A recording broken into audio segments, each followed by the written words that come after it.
Wow, got to have a IT fixing it myself problem. Learning experience for the first time.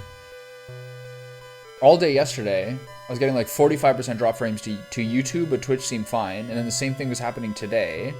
And then after going through all the OBS things and like copy pastes and like their troubleshooting guide and everything, I basically just changed to the backup YouTube server. And it's perfect. It has never once happened. I've been streaming to YouTube for like 9 months or something. And this is the first time I've ever had to change to the backup server. It's so interesting.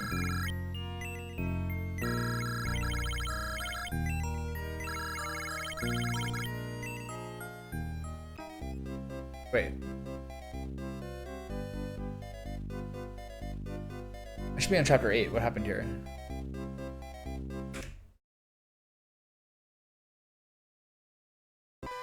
Here we go. It is up to the Shining Force whether it ends as a triumph for light or darkness. Alright, that's so cool. Wow. I felt like, honestly, like sick to my stomach with these things going badly. I hate it. Alright, here we are. We're back in. See how much we can get done today.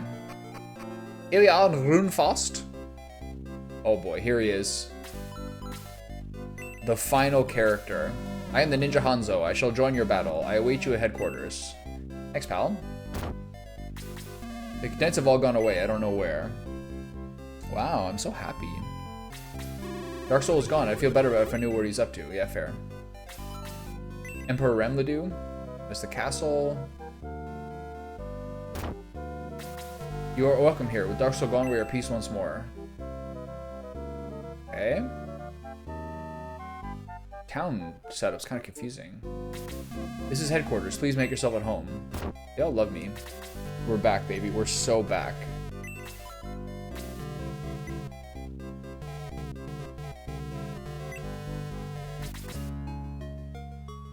You're the nerd, Vulgaire. You're the nerd. Do I have to promote Hanzo?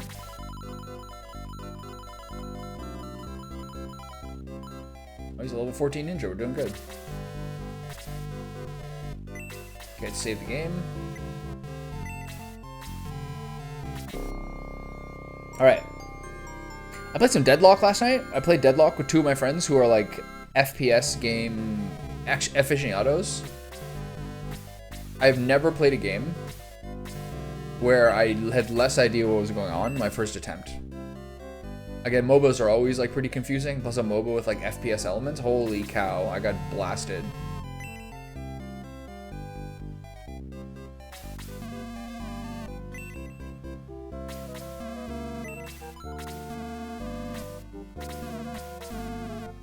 What you need then? Steel Blade, Power Blade, Guard Blade, Doom Sword, Wind Blade, Javelin, Doom Lance, Power Cleaver, Guard Cleaver, Tomahawk, Heavy Shell, Light Shell, Doom Arrow, Huddle Strap, Dispel Strap, Sleep Strap, Slow Strap. Okay, nothing new. Cool. It's not really coding. It's more like, I don't know, just like Windows settings and computer settings, things like that. Ernest, you good? Yeah, okay. Guns, you're good. Henri, yeah. Everyone's got heals. I gotta repair their tomes. Surely those are low. Chip, got a heal. Taurus got a heal. Gong, I'm not using. Alberoy got a heal. Koichi, I'm not using. Baloo's got a heal. Adam's got a heal. Everyone's doing okay. I'll give one to Hanzo. Okay, gotta remember to repair. I wouldn't say mentally exploded. I did feel pretty depressed though. I was like, what am I just gonna play? What am I just gonna play WoW or Deadlock all day today? I'd rather feel like I'm making progress getting this game done. Then I can chill the rest of the week, I guess. Nice, man, it feels so good. So every time I look over yesterday, the drop frames would be at 45%. It's so high. Dark Soul is evil. He tricked King Ranboo into terrible wars. Mahato's waiting for you inside the castle. Please go see him. Okay. History of Runefast, Protector, Encyclopedia of Evil, and many more books. I think you've said quite many games that you could play. Yes, I have. Welcome, at last the war is over.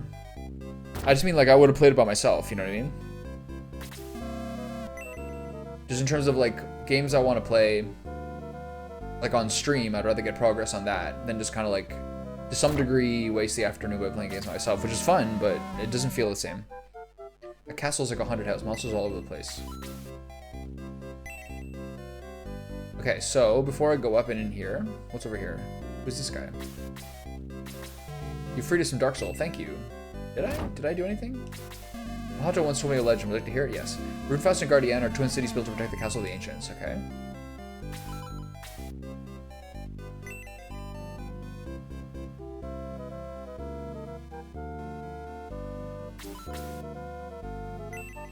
Okay, so let's go make a decision on what we're gonna do with Hanzo. I'm gonna take a look at his stats. So who was I saying I might use him? Maybe instead of Adam, honestly.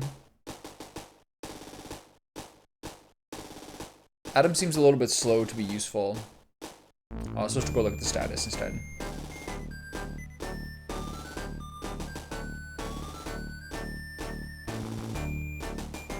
There was one actor whose performance I was not so satisfied in The Shining. There's not very many actors in The Shining. Do you mean Shelley Duvall or Jack Nicholson or the child? Or the butler?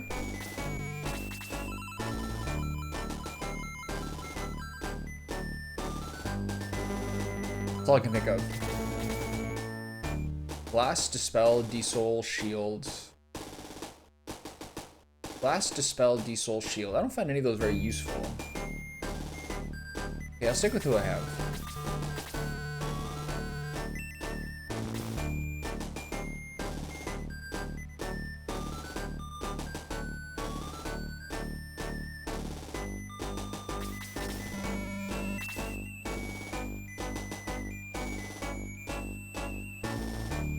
An invisible actor whose performance I was not so satisfied. That is quite a wrinkle, my friend. I'm not sure what to say to that. I think I'll stick with Adam. The tankiness. Okay, I think we're good. Can't think of any other weapons. Do I now take away... Now that we're in Chapter 8, I think I'm gonna de-curse Xylo and stop using the Vampire Ring, because it's not doing well at all.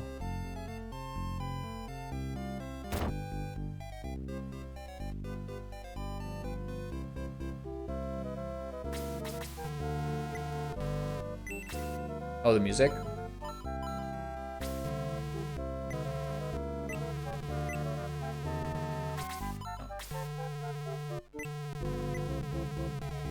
No.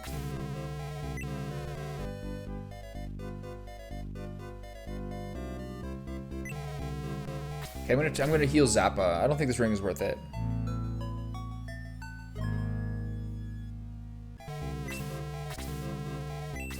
Okay, so now Zappa can start being Xylo again. And I'm going to... What items does he have? I guess I'm gonna see if there's some other ring I can give him that's strictly quite useful. I don't think I can buy another one of those skull rings or something. Is there a deeper meaning in The Shining? I think so, yeah.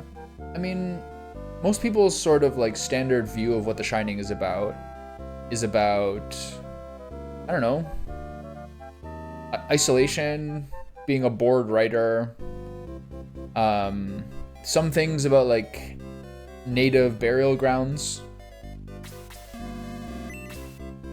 One of the things that's so great about it is how much different it is than like what I believe The Shining is, the Stephen King story. Like they really got their own take on that. I love that a lot. Vampire ring, share ring, skull ring. Oh, you can buy a skull ring. So do I want to do another skull ring for Xylo? Can I drum up 7,000 gold? Let's see that.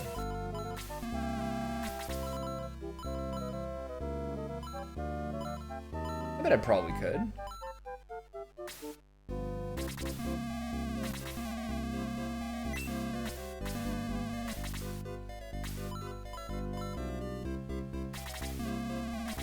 $12,000 for Longinus? No, I think I'll keep that. The Longinus was the item that was kind of like breaking my game to some degree. There we go. I I just want to mess with it. I'm gonna buy a skull ring for Xylo. It's pretty busted.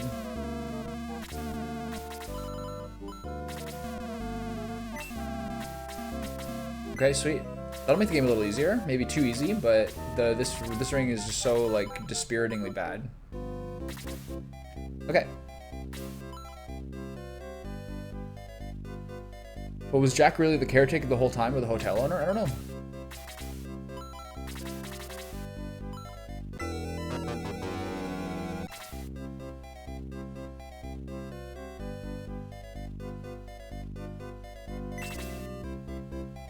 I think it's kind of more that like the house and the whole grounds have kind of like taken him into like their own world.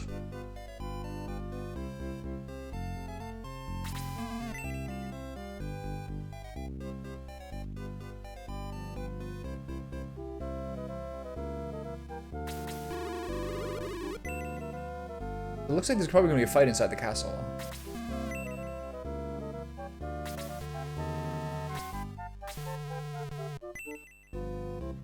Same like basic castle setup as the beginning of the game.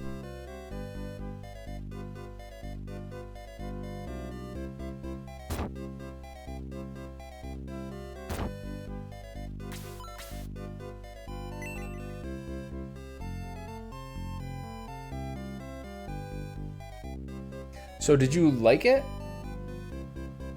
Yeah. The music is always like... The high-pitched stuff on Genesis, and especially this game, is always like a little bit like kind of silly or weird sounding. I think Editune is like a good way to describe it. I feel a strange aura. I feel the Dark Dragon is awakening. Also, like, this is called the CL mod. If you do !SF, it'll give you the link to go look at the mod list if you want. Here, I'll do it. There you go. That should give you the mod rundown. I've been really, really impressed by it as like a way to play the game differently. Other thing about the music is something that I don't know 100% of things about, but other people who are really experienced with emulators would know, is that every single Sega Genesis emulator kind of has a different, like a different way of doing the sound. Like Kega Fusion or Pico Drive or Genesis Plus X, especially Kega Fusion, which a lot of people use. Apparently the main criticism people have is the sound being a bit off.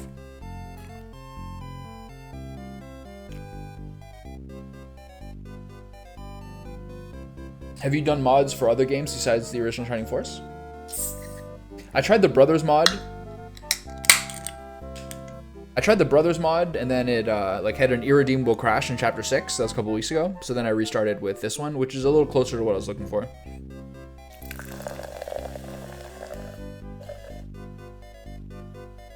Peach sparkling water with baking soda. Wow, that's a pretty cool. What's your Shining Force 1 mod? I'm thinking when I play Shining Force 2, maybe next month or something, I think I'm probably going to do the War of the Gods one. That seems to me to be the best one. Yeah, that's a very broad array of games, my friend.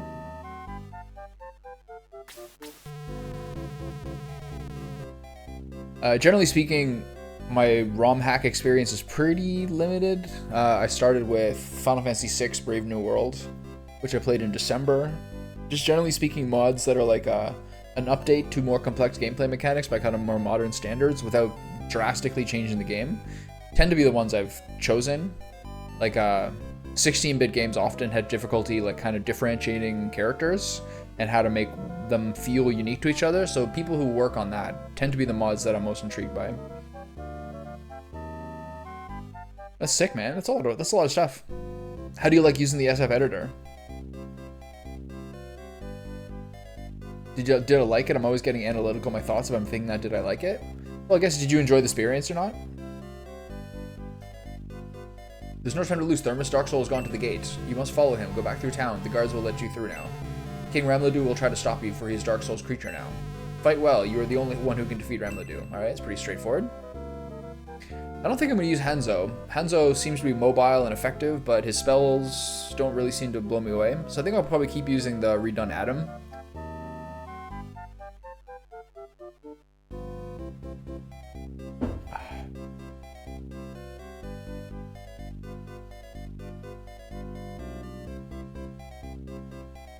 Right. So it does its job? It seems to be, in my experience, that for this game and for the other mod I used, the only times that they found game-breaking bugs, or the only time I encountered game-breaking bugs, was around items. And then once an item is on a character, when the game changes from the field screen to the combat cutscene, sometimes the game will fail to load the combat cutscene. That happened in the Brothers mod when it was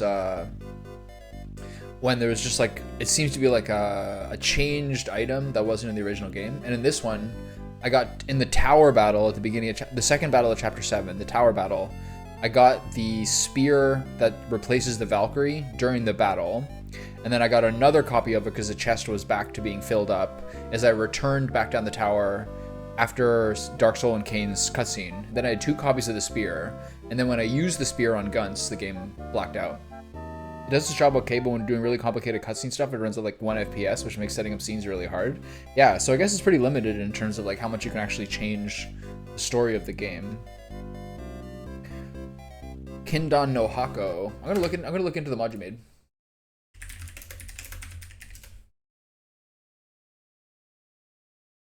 Forbidden Box.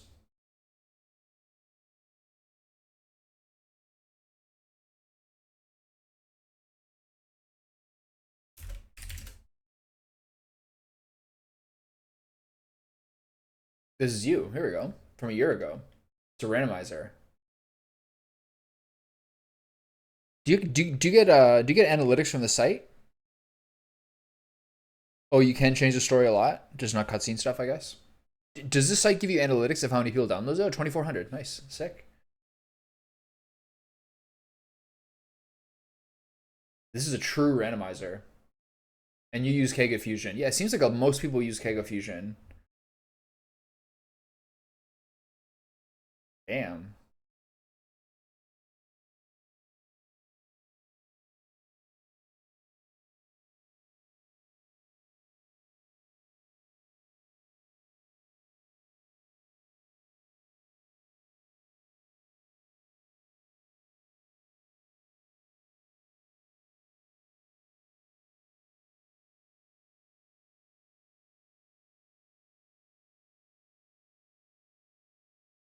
There did seem to be a lot of mods like Icons or whatever that are mostly like the graphical overhaul. Kind of wonder whether that was like part of some of the problems. Have you found any sort of difficulty with the overlap? Nice, good job, man. That's sick. I've been thinking about stuff like this for like what my next kind of like personal project is going to be if I do something similar. If I did sort of make a game, it would be sort of a game similar to this. I thought a lot about it last summer. You again, Thermus? How unfortunate for you. Now I must be off to summon Dark Dragon, but don't worry, someone is waiting for you. King Ramnadu will serve my purposes one last time, then I will have no need for him. I must be going. Do enjoy a meeting with Ramnadu. Dark Dragon arises soon.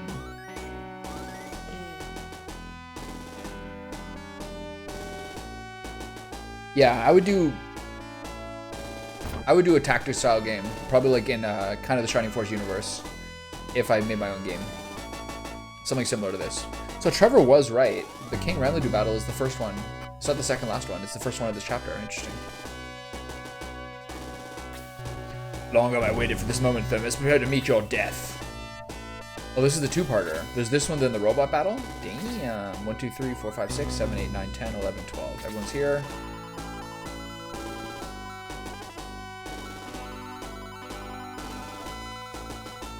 Do you find the Kega Fusion has different sound qualities, like I was saying before? Was I right about that?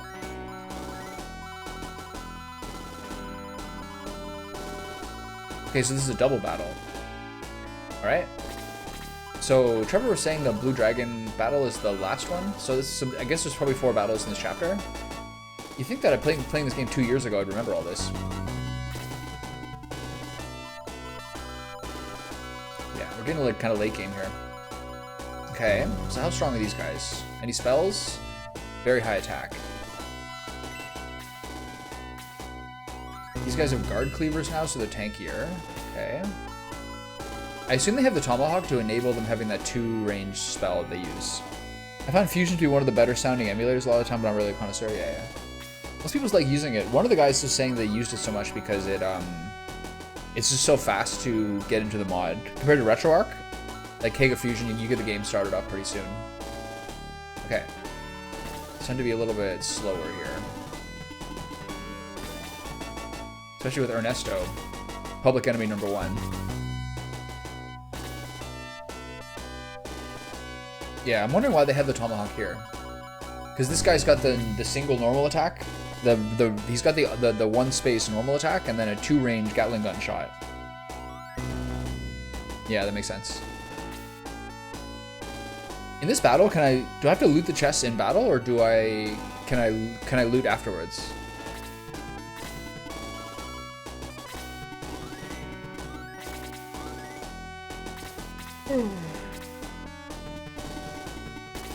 Alright, the chimeras are coming my way.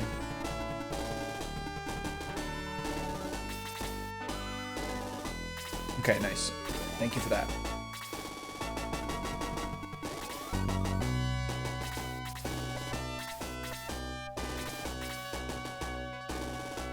Which is the mod that you enjoyed making the most? You said this is the most successful. Okay, so I wonder what kind of battle this is.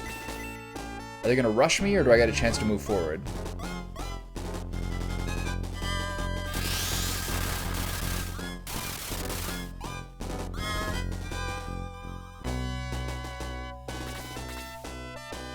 Looks like they're staying still largely. A rare treat. Do you have the skull ring equipped? You do. Okay.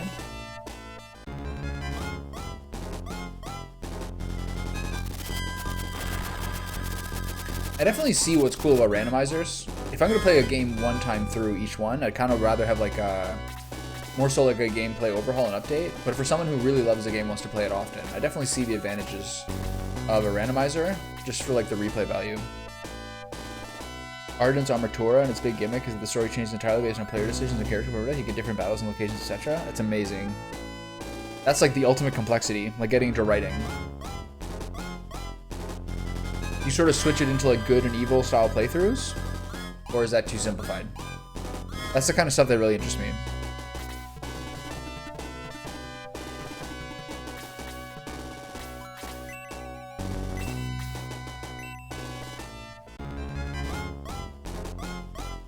It's like the game is like a canvas. Okay, so the chimeras are weak to frost damage. Like that. Okay, charge up his attack.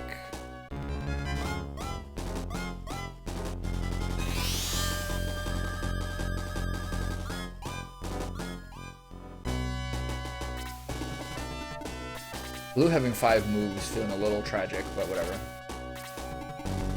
Don't get hit yet? No. Keep Taurus back. Get Gunts in there. Too simplified. The current build is 4 main routes, but there's variation among those. Sick. Are you vanishing, Vulgar? Are you ducking away and vanishing? Oh, that's incredible. What's your, like, timeline?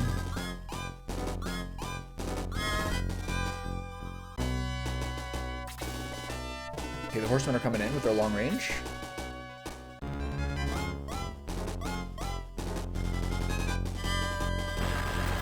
Hero's finally getting pretty tanky.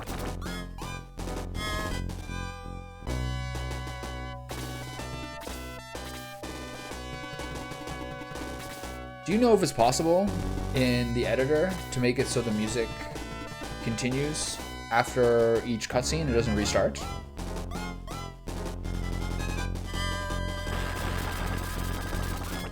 Okay, we finally got a tanky Xylo. I gotta remember now, I have 3 party members I can't heal.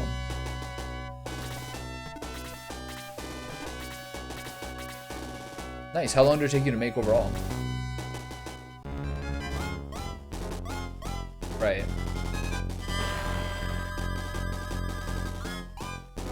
Poison, that's a rare one. I think Chip has detox. So some guys are coming down, there's not that many. Okay, Xylo healed up, I like that.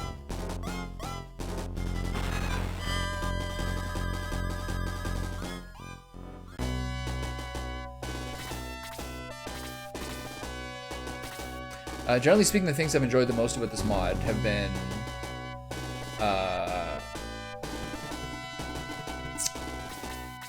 redoing the terrain so that there's less turns wasted by like crossing the map, which is like one of the things that's a little rough with the base game. Especially battles like the Laser Eye and a lot of the early ones. That's rough, man. Okay, Ernest should be able to kill this guy.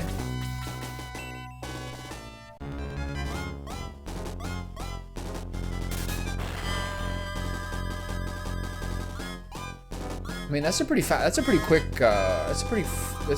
workflow. To do a third of the game in 3 months, it must be so much work.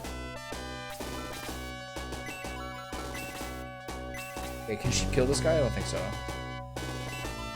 I'll just soften him up a little bit, but I really need to heal Thermus. Did you like pre-write the script or something, or do you kind of do it as you go along in game?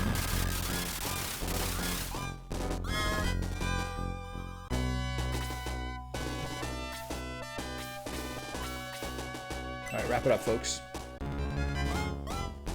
Oh.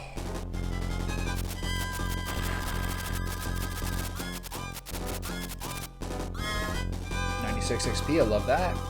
Weapons level increased to 13. Attack level increased by 1. So him using the Vampire Ring for the past like 3 or 4 battles actually had him go behind by a couple of levels. It's pretty wild. Okay, so extend. Beat this guy up. Yeah. Rough. He should... I actually would argue that Adam should have 100% hit rate in this game. In this mod. If it literally costs him a turn. If it costs him mana to cast a spell, to attack, sorry, I don't think he should be able to get dodged. That's just so stupid. Okay, how many more chimeras are there? 3 more chimeras. I'm gonna save her mana. I'm gonna chip away them a little bit, but...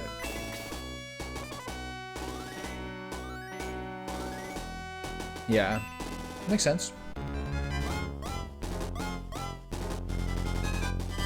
Which game dev projects are you doing that could actually make money? Like, through what means? Like a game you might eventually package and sell? Okay, do I heal him first or do I detox first? Does Taurus have detox? I forgot. No, he doesn't. So I think it's a bit silly to detox here because he might get killed. So unfortunately I have to heal him and do that next turn.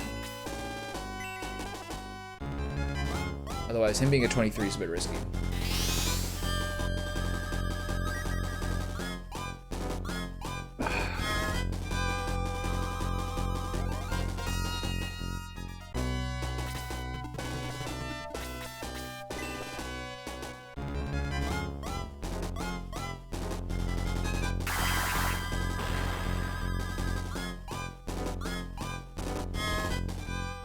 Okay.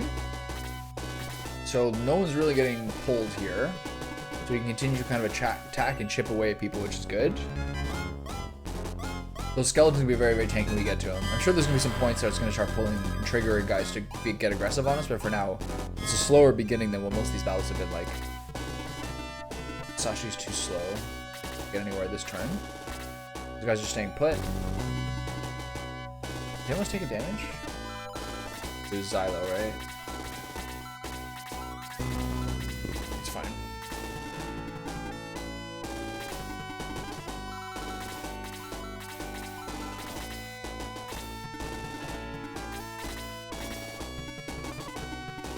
Okay, don't go past this line.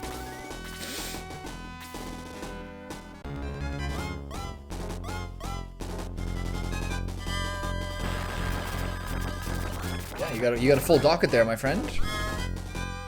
Sounds like you're pretty focused. Nice, that's a really nice trap in there to get the guy so he can't move and no one's in range. Sort of accidental positioning, but it worked out pretty well.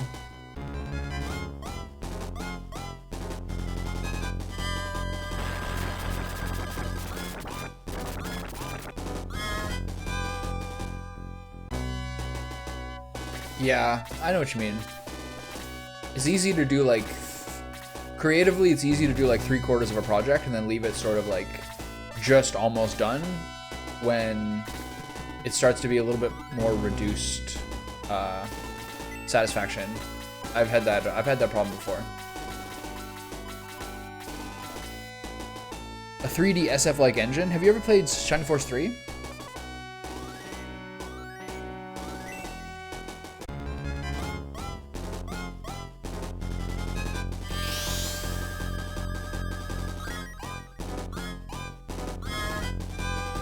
I'm gonna give you a follow. I'm curious about what you're doing here.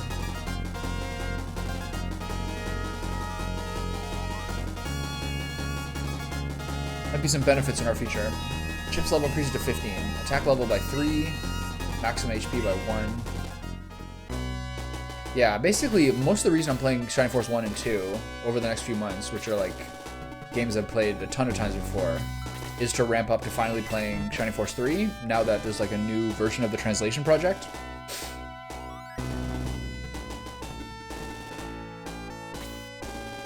It seems like the game's pretty close to being playable.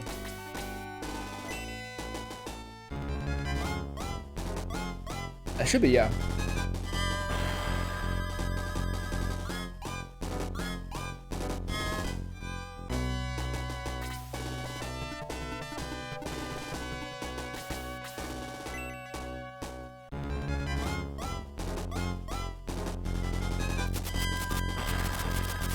Maybe DM it to me. I'll change the settings after stream.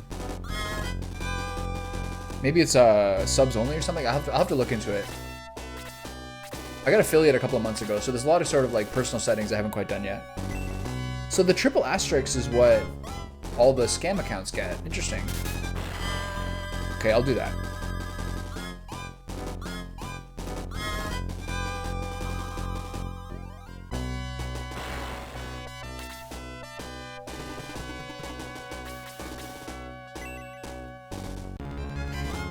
Well, recently, the last few months, it sort of changed that they just say like bot accounts or viewers on ****, and I didn't know why that happened, but I guess it's because the link's being banned.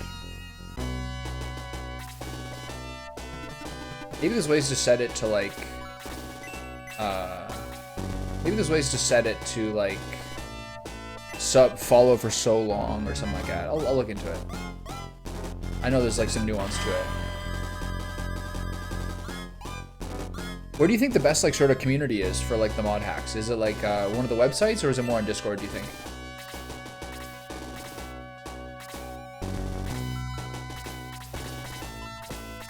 Okay, I'm gonna kill this guy with a freeze 2.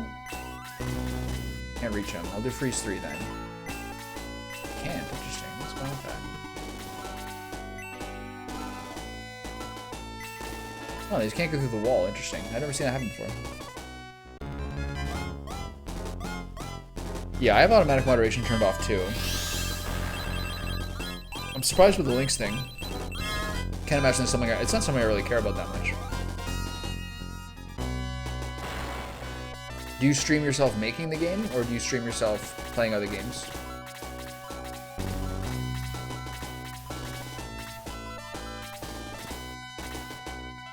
You're in pretty good shape here. What spell do you have? You have the spell staff. Actually, I think I'm gonna move over to like entirely the slow staffs. I just find like it's a little more useful. Okay, so we're gonna break up to the next line as we take this guy up.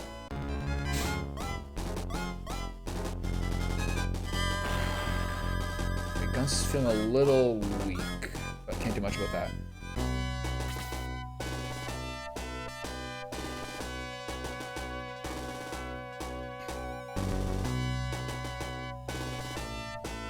Shining Force modding, I think I actually did join on Discord a few weeks back.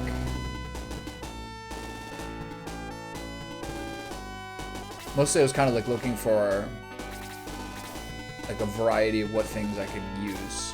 Like which mods are like good choices for me when I was trying to find this one. Or trying to find the next one I was going to play. War of Volana I have heard of. I've seen it mentioned somewhere in all my like perusing. Yeah, I know, that makes sense.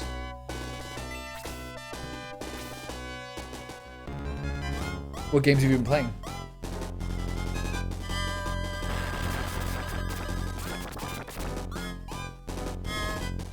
I kind of thought with a game like this, it was like... I thought it would kind of bring in more people than it has, to be honest. I guess there's not many people go to the chapter, go to the category. I thought because it would be like at top like 1 to 3 people streaming it.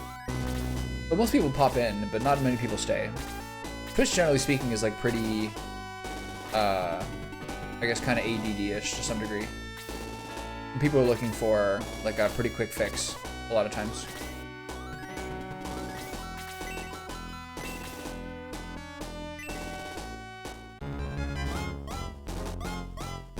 Shining Forth Alternate was such a huge project in terms of how much stuff is different. The graphical stuff appealed to me a lot. The like created new characters appealed to me a little bit less, to be honest. I love Final Fantasy Tactics. Have you seen the Final Fantasy VI mod for Final Fantasy Tactics? Made by like I think a brother-sister combination that there was videos of about 6-8 months ago. Have you heard of that?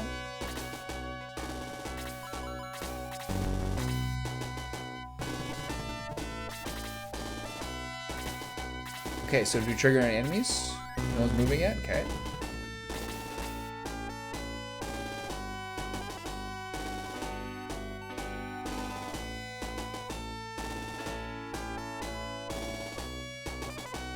Oh, really? Oh, man, you're so lucky. Playing Tactics for the first time? What a joy.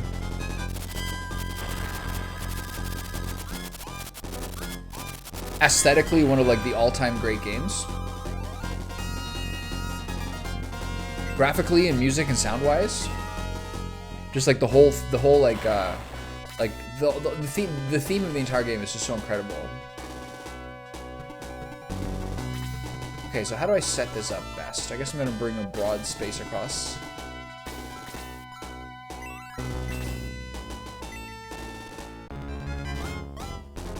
There are some, I'm not sure how far into the game you are, but there are some classes that a lot of people argue completely breaks the game.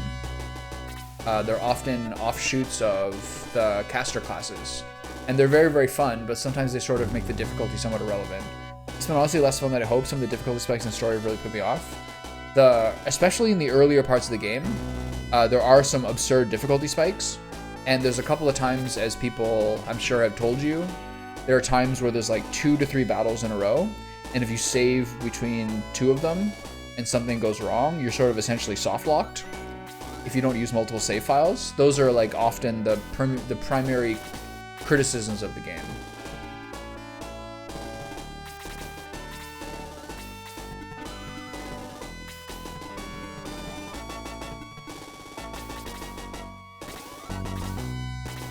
These guys are just not having it, huh? Interesting. The very rare battle where they behave defensively. Yeah. Yeah, game balance-wise, is not the game's strength. Aesthetically and story writing-wise, I think it's a top-tier PlayStation 1 game.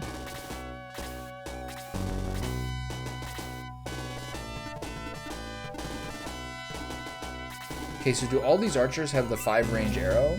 Yeah, they do. How many archers are there? Do they all have the 5-range arrow? Interesting. How do I play around this? Maybe we go along the right side and try to lure the chimeras in? This is interesting. I'm not sure how to go about this. This is going to get really, really hard if I start to affect ingress into this battle. Yeah.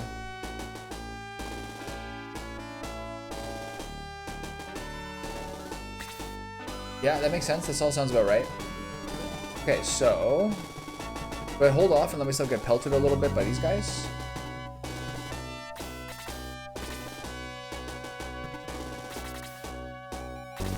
I'm gonna wait a turn to see if anyone gets pulled. The chimeras are not moving.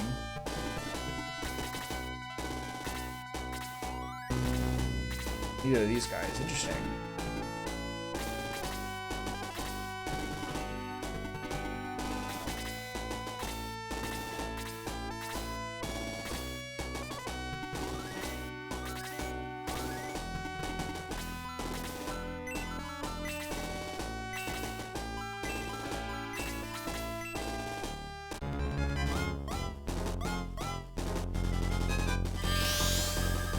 There's also, I'm not sure, I'm sure you might have heard about this as well, but there's, I think it was the PSP version, I believe, is called War of the Lions, and a lot of people find that has like a considerably better script. And I do think it has some gameplay changes too.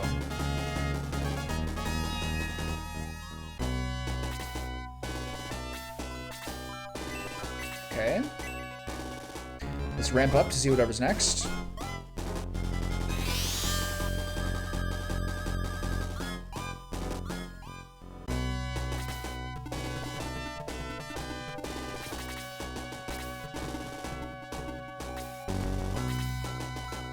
I don't want to use quick. I kind of need to save my mana for heals. Alright, let's get into it.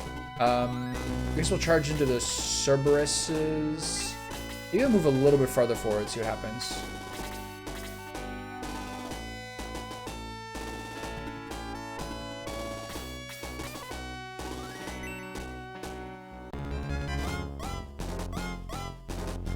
Yeah, I mean, there's a podcast I like called Resonant Arc, where when the two guys do kind of like the book club style playing of the game, they both played a different version. I think generally speaking, most people prefer the War of the Lions one. Less like janky translation issues. But yeah, I don't know. Maybe you'll have a chance to play both over time. I know there are some gameplay differences. I think War of the Lions actually adds a couple of new classes. This is a funny fight. I've never seen them play this defensively before. This is weird. I mean, it's nice that you have some friends who are passionate about it. It's pretty fun. It's always nice to have buddies. Okay, I don't think she's the one to get into this. But, so I'll probably hold off here. It's time to get in the mix here. Did anyone take damage? Maybe we'll do...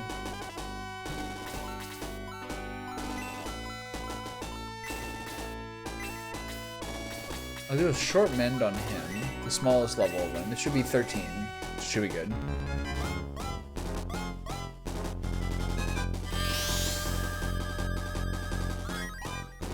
Oh, interesting. Is it also sort of like a tactical strategy game? That's something. There's a guy who I was following on Twitter for a while. He is Brazilian, so left Twitter, who talked about how many times like Chinese games have been sort of like totally underrated in the West, and like how many classic games there have been that people just barely hear about. A lot of like wuxia games and everything, just no one plays at all. So it was like, he was a little bit of a hipster in that he was always like talking about the unknown things as the things you should check out. But it's kind of a good voice to have and to find out how people look at things. Okay, so you get to these guys and attack them melee style, and that's where the battle turns into this. So now we're into the shit. What year did the series come out? It's good to know about. Okay, so I think we just go front to back. This is gonna be a tough fight. Right. Did you play Unicorn Overlord? That's a game I heard a lot of really good things about. I just never really got around to... I didn't think the videos ever looked that great, but everyone was like, this game is incredible. So sometimes like word of mouth means a lot.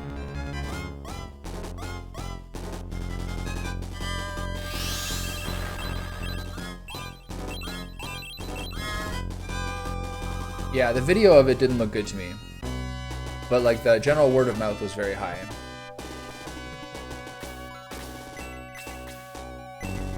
I thought. It seemed like.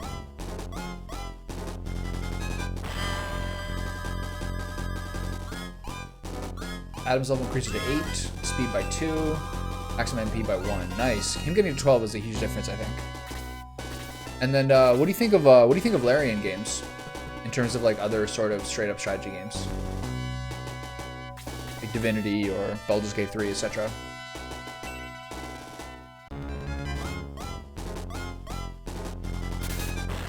Big crits for Ernest. That a boy. Okay, we need a little bit more damage on this guy to take him out. I'm gonna use the Chaos Breaker.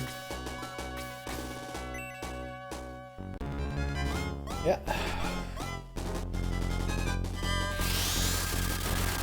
I played Divinity 2 and I played Baldur's Gate 3, and I intend on playing Baldur's Gate 3 again on the like permadeath mode.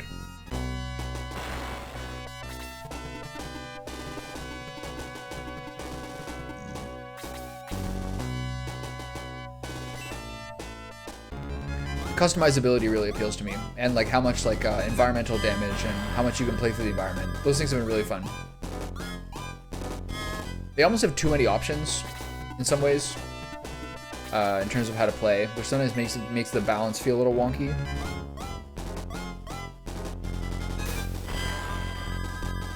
Lost Eidolon's Veil of the Witch. I haven't heard of it.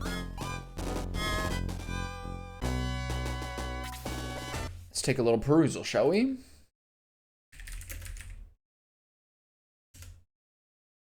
Ocean Drive Studios.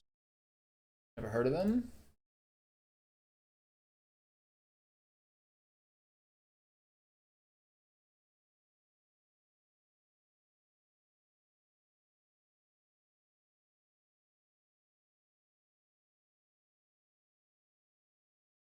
Do.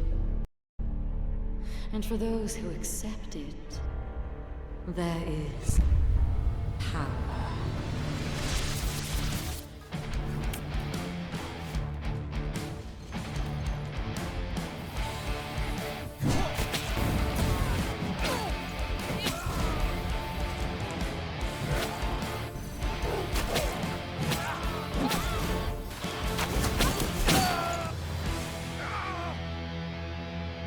Back again, are you? Come now. You can do better than that.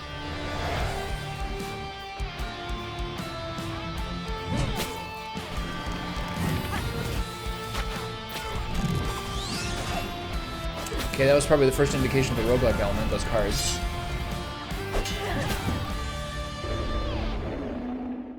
I mean, it looks cool. Sort of limited.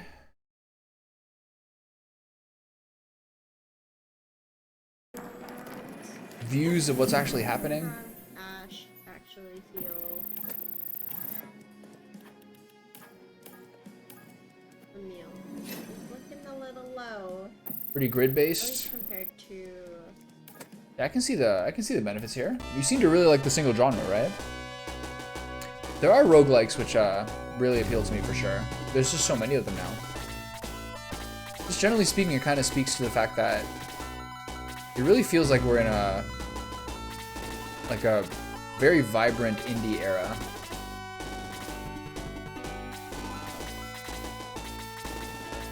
In like all ways, essentially. Like AAA has like never seemed worse. Generally speaking. It seems like we're in a really big indie era. A lot of that obviously stems from like all of the budget cuts and like the economic downturn of like COVID era, etc. Like Animal Well getting a Game of the Year nod. It's pretty interesting. Balatro as well. Okay, so we gotta try to plug these lines and get the middle. So over this we have to be pretty safe with who we use. I think maybe it's better to go here. Yeah, I mean it seems kind of the case. Outside of FromSoft and some larger game studios, but mostly speaking,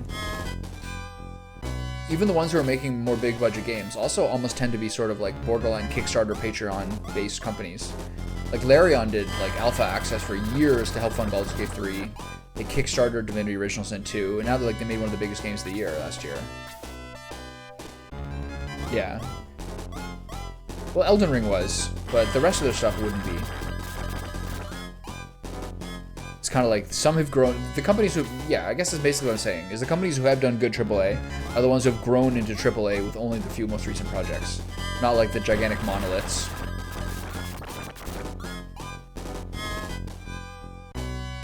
All like the Microsoft acquisitions are so creepy. I think Henri might die here. Please use your fire attacks so she doesn't die. Ugh, brutal. She seems to be an extra target recently. I played basically all of their games in the past like 8 months. Except Demon Souls. I played the rest of them in a row. It was a mental health cataclysm. It's really rough that guy killed Henri. I'm very upset about that.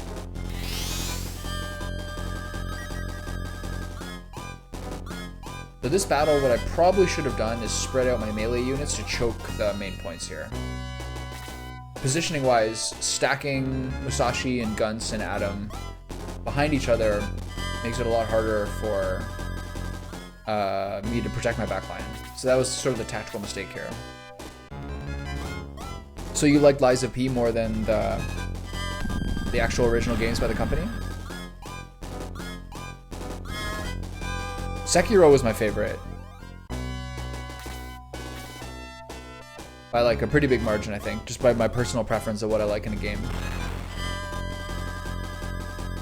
More mobile, more agile, stealth elements. Those are the things I really enjoyed. Okay, so go on the side here, start crashing out here. Sekiro was really amazing to me.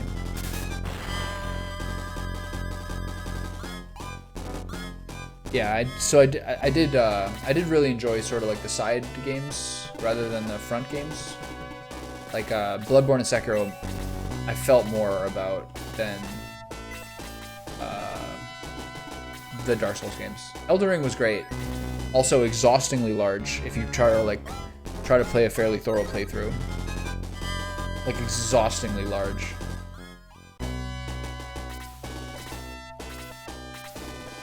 Most of the FromSoft games were like 40, 50 hours for me. Sekiro was more because I played a double. And then Elden Ring was like 160, 180. And with the expansion was another large amount as well. That was a long time. All of July and half of August, basically. Okay, very low damage. But you hit 3 people, so good yields. Nice. 38 plus 29 was that? 77. Okay, who needs healing?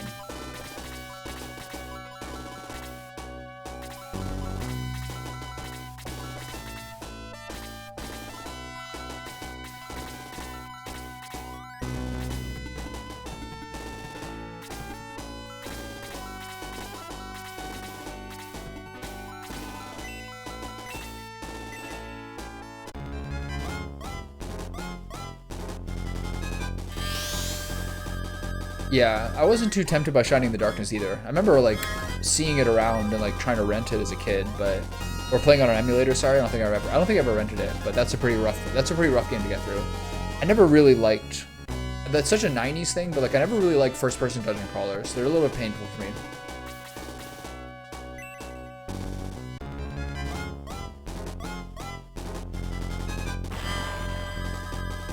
Something like that, honestly.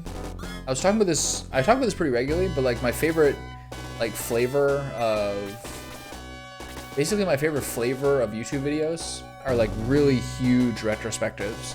So I'd rather watch someone else's like highly detailed playthrough retrospective of a game like that. Like all the Madular ones in Ultima or Kingsfield, things like that. That appeals to me more. Okay. Shining the Holy Ark was much better. Okay. Interesting. Is this set before or after SF3? What's a better order to play them?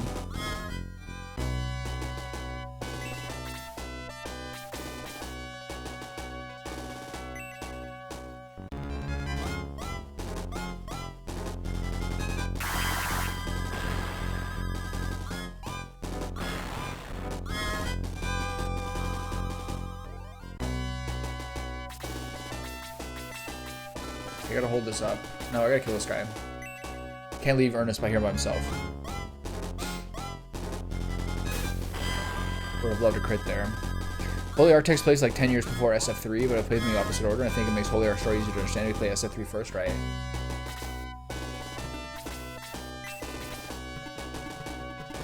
SF3 is interesting. Like, it's kind of like the movie The Last Duel, if you think about it. Isn't it basically 3 takes on the same story? I also love that I think the character progression plays over. Kind of like a Suikoden 1 into a Suikoden 2 thing. I'm kind of blown away, generally speaking, by how much that, like, not just the companies, but also, like, the player base, who are mostly, like, RPG fans, have bought into remake culture. But the Suikoden one is one that I'm genuinely excited for, just because I love that game so much. So if I'm going to play it again, I might as well play it in a slightly updated look.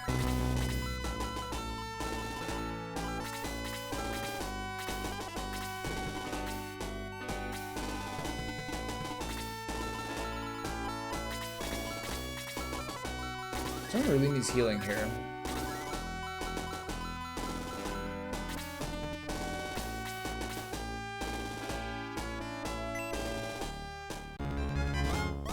Right. I think that's great. It'd be much more boring if it was exactly the same stuff being retread. I definitely enjoyed it. I played about what I assume is about a third to a half of part 1. But I was playing on my phone, and it was, like, not really... It was not performing well. The music was, like, terrible, and I got too many freezes. I basically just ran out of patience on it.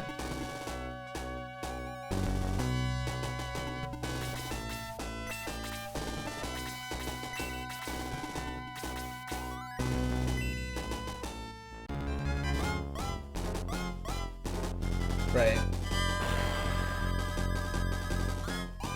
I've been a fan of Shining Force 1 and 2 my entire life. It was like only probably 6 years ago that I even knew that Shining Force 3 ever even came out for Saturn in Japan. It was like just completely missed it. I was always like, I can't believe they only made 2. Until I looked into it more. I was like, wait a minute.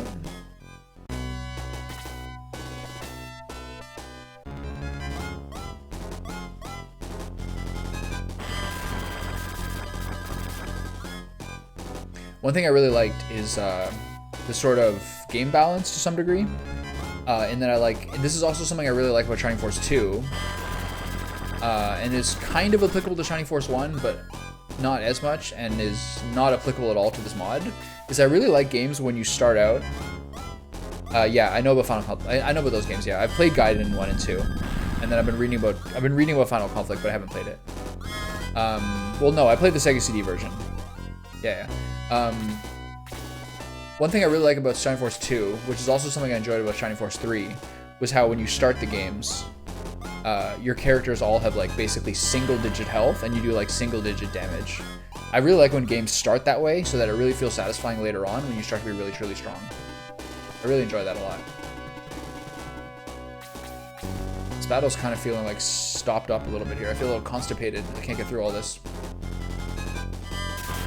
Nice crit. Balboroy has been really, really good in his like redesign in this mod, basically. He's just a little more like relevant early on. Oh, brutal. This game, people had like basically like 20 odd health right from the first battle, which I don't really like, honestly. I like it when you start off like how Chester and Sarah and Bowie in Shining Force 2 have like, I don't know, 6 and 8 health or something like that. It's so low. I really enjoy that a lot. That way when you're like just a super gig chat at the end, it's fucking brutal, I just lost. That way when you're like a super chat at the end with like 100 plus health, it actually feels satisfying.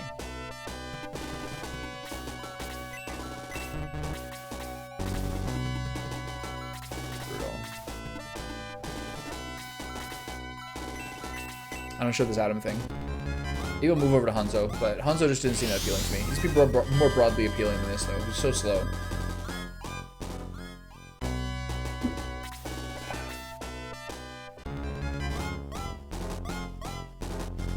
Yeah. What don't you like about SF2? Do you generally prefer Shining Force 1 to 2?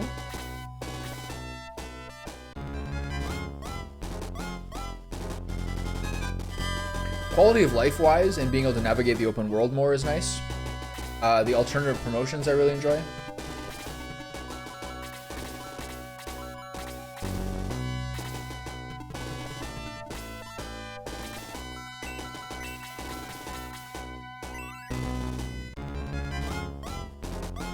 Yeah, your hero is definitely squishy. The War of the Gods mod looks fun for when I play that. Kind of playing with the scaling, make it a little more complex.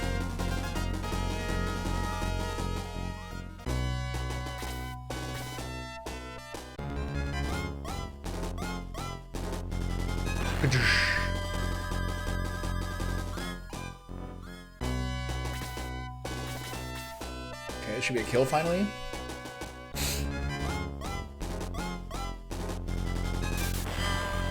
Helped. That was unnecessary, but I'll take it.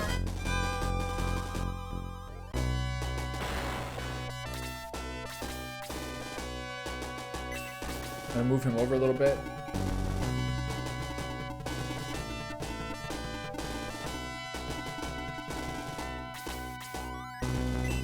I'll block this down.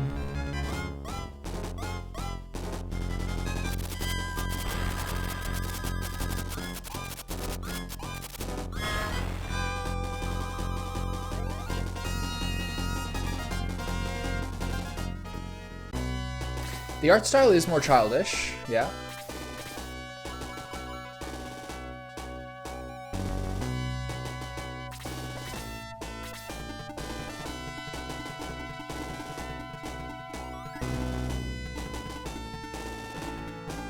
Okay, we're kind of over-indexed on the right side here.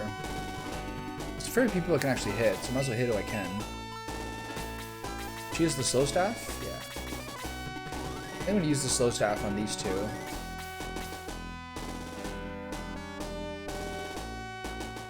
Yeah, the random encounters I'm not a fan of. I guess they wanted to give you like grindable battles.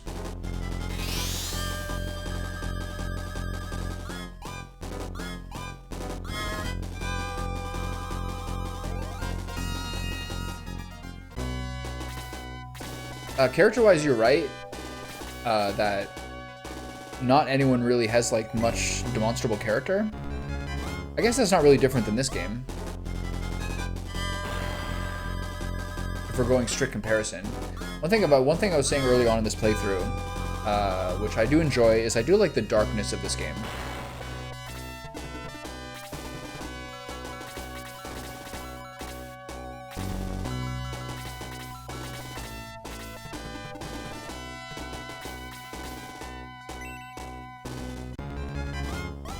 It's a little grimmer.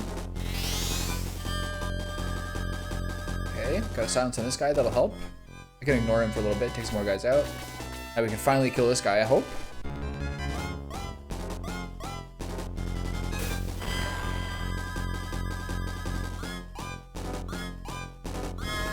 Yeah, that's true.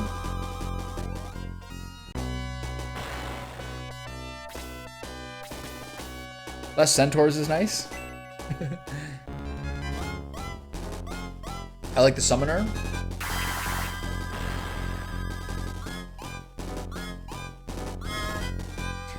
What's the summoner like upgraded, like the alternative upgrade? What's that called again? Yeah. That was something I did notice. I liked the cadence of getting new characters in SF3. Like you basically pretty slowly for as far as I played it, you were pretty slowly getting new characters, and like it stayed diverse in who you got. Like there's still only one gladiator, one one centaur, one healer, one mage, hero. I enjoyed that.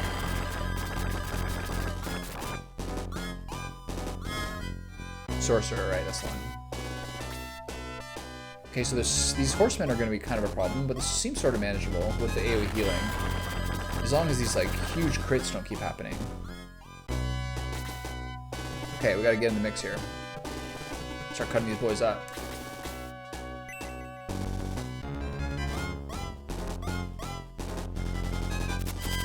Yeah, I like that. That's something I like quite a bit. Something I was very surprised by in my Shining Force 1 playthrough is how quickly they expand your party. Like I think the beginning of chapter 4, like when you go to like POW, the moving town, it's incredible how many characters you get in a short cadence.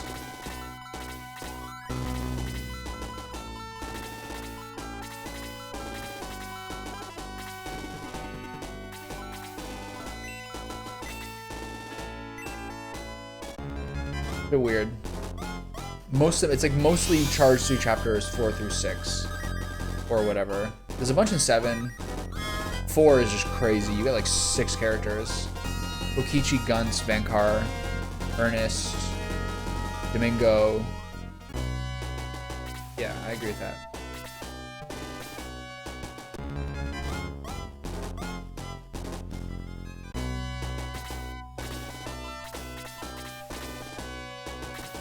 All right, let's start giving the business here.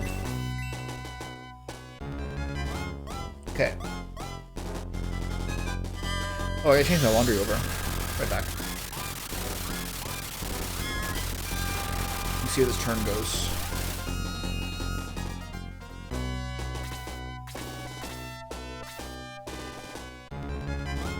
My cat threw up on her blanket, so I gotta put that through the wash where she sits in the chair. Where she sits in my woman's chair and gets cat hair all over it. Okay, didn't do much damage. Okay, right back.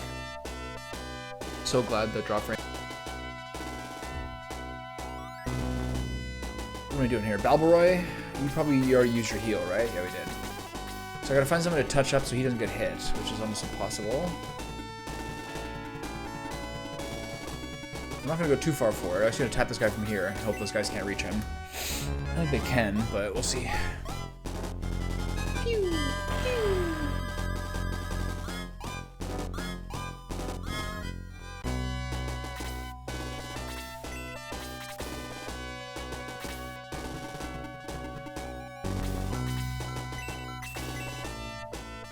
Get him right in the face and charge him up. Hopefully we can get through this battle. There's still another Cerberus to deal with, is there not? And these chimeras are probably gonna get pulled. He's a bit low. Probably can heal. Yeah. That poor guy. No one has taken more damage in this game than Ernesto. Even being in the game half the game, he's still the guy. Okay, so I think we focus the... We keep basically just accepting the horsemen plugging us away with the light shells. We take away these guys. Even though I haven't seen this guy attack yet, these guys are very high attack. I'll keep trying to tank them with my Skull Ring guys, who are just insane. And then onward and upward. Not you, though. Actually, whatever. This should be fine. He's a little far from the healers, but I'll try to move one of them over. Nice crit. Boy. Thermos' level increases to 16, maximum HP by 3. I kind of feel like our levels are our level range is sort of slowing down. Once we're hitting about 15, which I'm fine with. Good crit. Good 40% of his health, I like that. I'm gonna plug up the opening. This guy's not moving, so I'm gonna plug up the opening with Gunts. I don't see that guy actually doing anything. And we'll go this way. I guess I'm just gonna ignore the High Priest. Because he only has one more big heal left in him. Gunts' attack spells are falling off. Gunts' attack growth is falling off for sure. These guys might kill Aleph.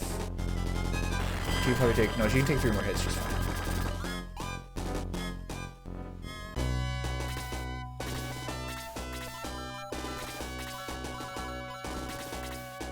Heal Balboroy. This guy's not cast a heal yet. What is happening? I should have been casting Big Wills. I should have moved him to the far side. So he's closer to Thermos. That was a mistake. I like how he's got a little exclamation point in his hat. I've always seen that as that. Horse's level increased to 7. He's really low. Wow, I forgot that. Aleph is caught up. He is not. Okay, so they are going to focus him a little bit here.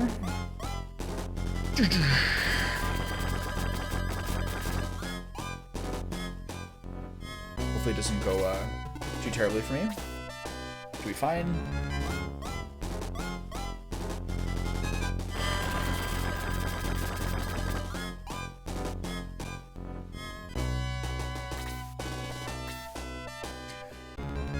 Her healing overall felt a little more useful. Or maybe she probably just maybe cast earlier this time. So by the time it gets to Taurus's turn, it's been like a little less applicable. Oh, that's no wonder it did so much damage. I'm so glad they finally opened up getting another Skull Ring. It's a little bit broken, but I'll take it. I could have just used standard Xylo, but it kind of just feels like, I don't know. Will this kill her? I think not.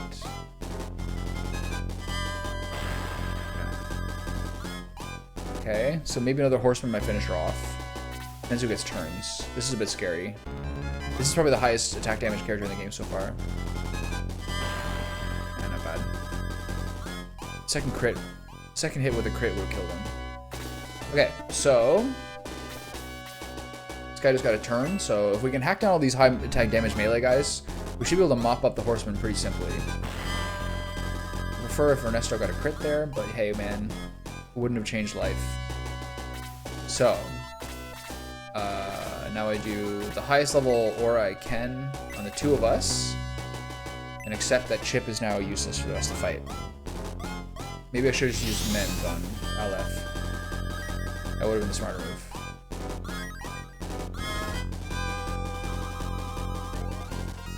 In retrospect. This guy's wasting his time.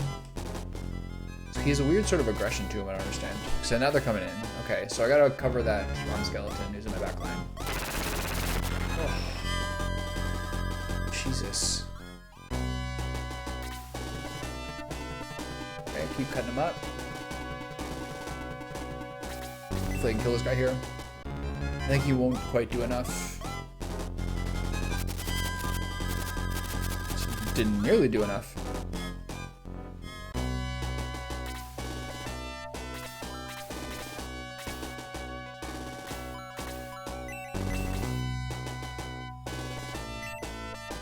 This is a lot of damage.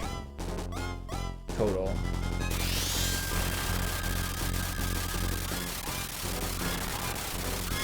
And since she couldn't have one-shot anything, she couldn't have killed anything, this is a little better to do. Can you kill him? No. Do I go up here and help these guys? No. So try to chip this guy down. I'm gonna maybe try to finish the High Priest. He's gonna get one more inconvenience out there, but he's already a known quantity at this point. Okay. So I'm feeling a little spread out. I'm gonna heal him.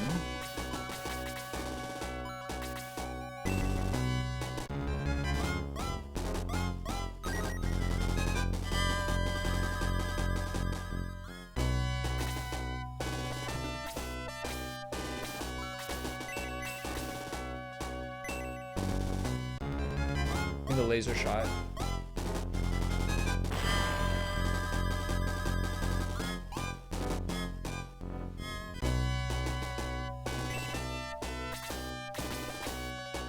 Alright, let's get a crit Musashi. I want this killed. Oh.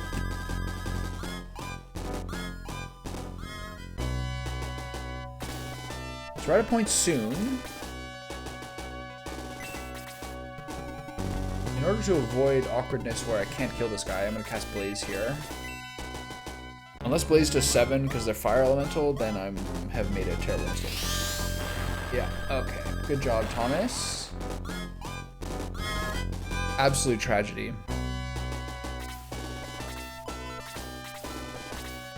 Need a big heal on everybody here. Should maybe pull him back a space so he's less vulnerable. So he's a little less vulnerable.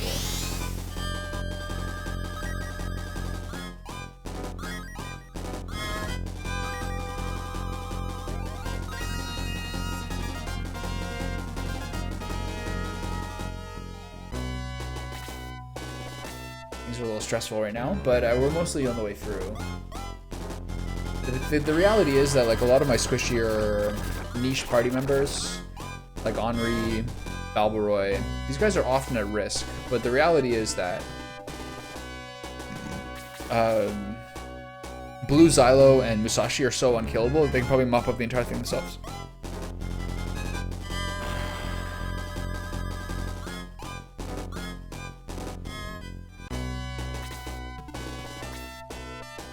Ernesto Balbaroy.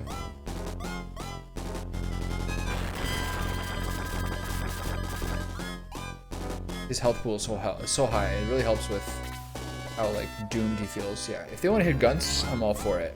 Please go ahead and do that whenever possible.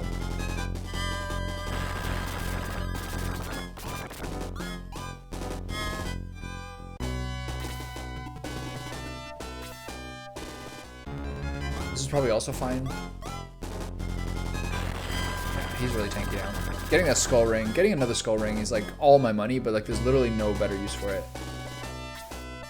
LF is oddly tanky. She's now 6 levels above Taurus. Just shows how much that like mage users in this game get killing blows so efficiently.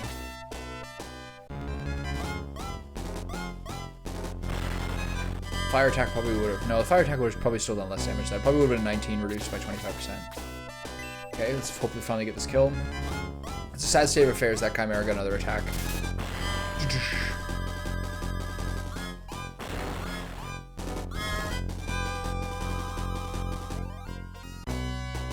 Okay, we should now be in the close to the cleanup stage. You can keep healing yourself, buddy. This is crazy. A 3-turn silence. The variable duration of buffs and debuffs, I think, is a little suspect. Boost lasting 1 turn sometimes is totally low, and silence lasting 3 turns is totally disgusting as well. They should just all be 2 turns, probably. Tap his level increased to 15, attack by 3, HP by 2. Great level. Great level. We love to see it. Okay, who's next?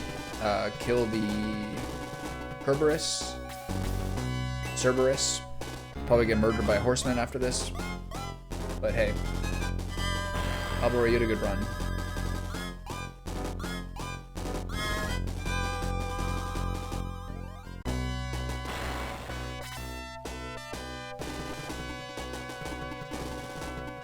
I'm gonna cast this slow. I'm gonna cast slow in this guy. Make it a little easier to warm down.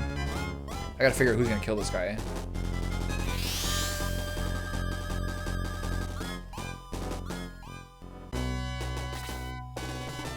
Alright, get in the back line. Let's clean up this battle. This is Anakin slaughtering the children at this point.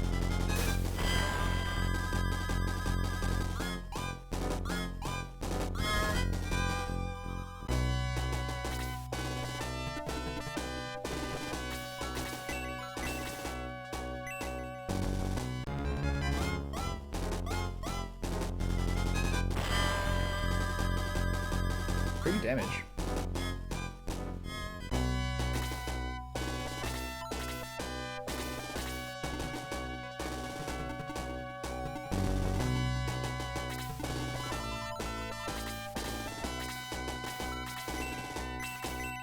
She still has a lot of MP. We'll nuke this guy down so he can die 1 more attack.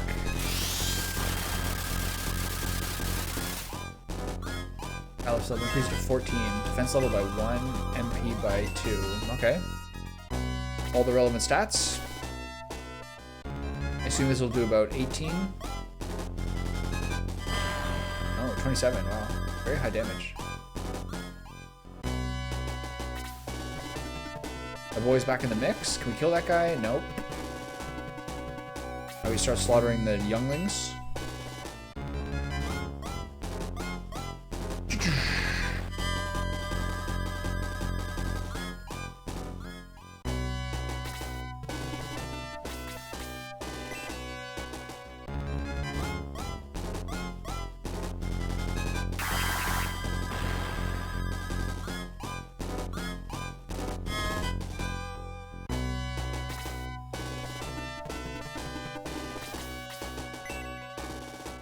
He's going to be out of range for the next turn here, but this battle is more or less finito. Not terribly hard. It's interesting. It's one of the first battles where like positioning is careful. Guns' level increased to 15, defense by 2, HP by 3. Nice, okay. Not a terribly difficult battle though. Okay, I need to heal.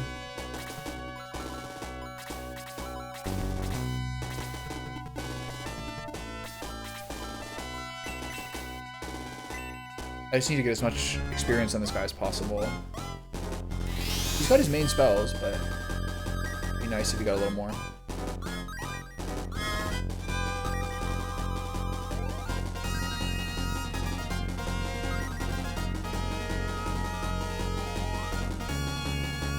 Oh boy.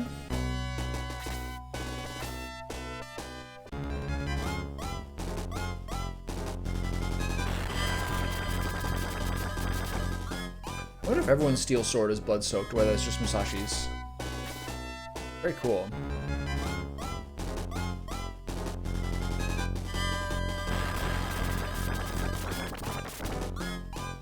There's a chance that Zappa dies in 2 more hits. Okay, this is pretty unregulated.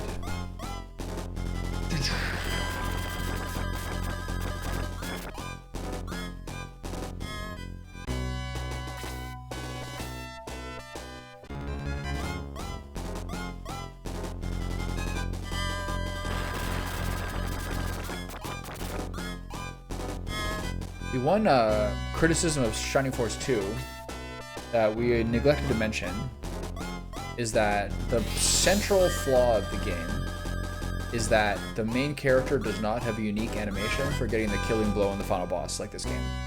That is the #1 flaw.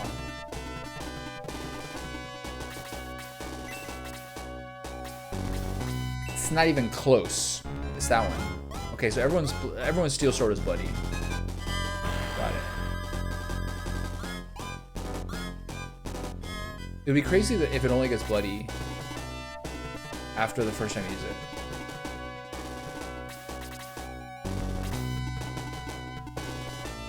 Can't reach anyone. Sucks.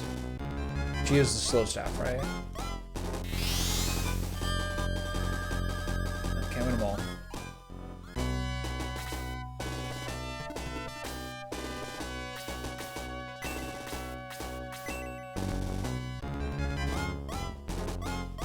Yeah, almost done.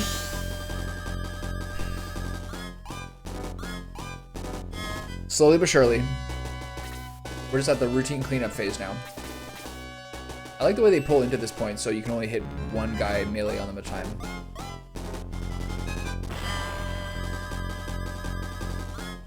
Yeah, every battle is long, I think.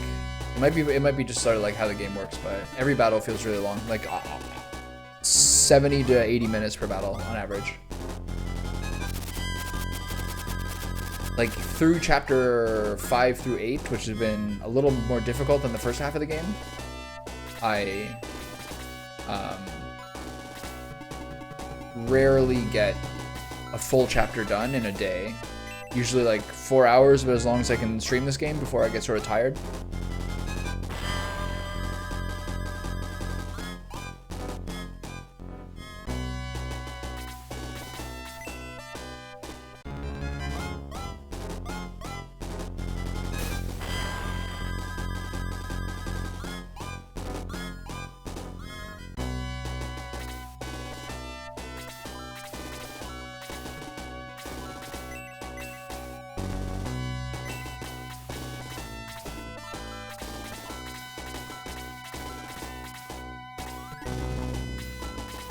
Back to my massive healing session. So what are you doing over there?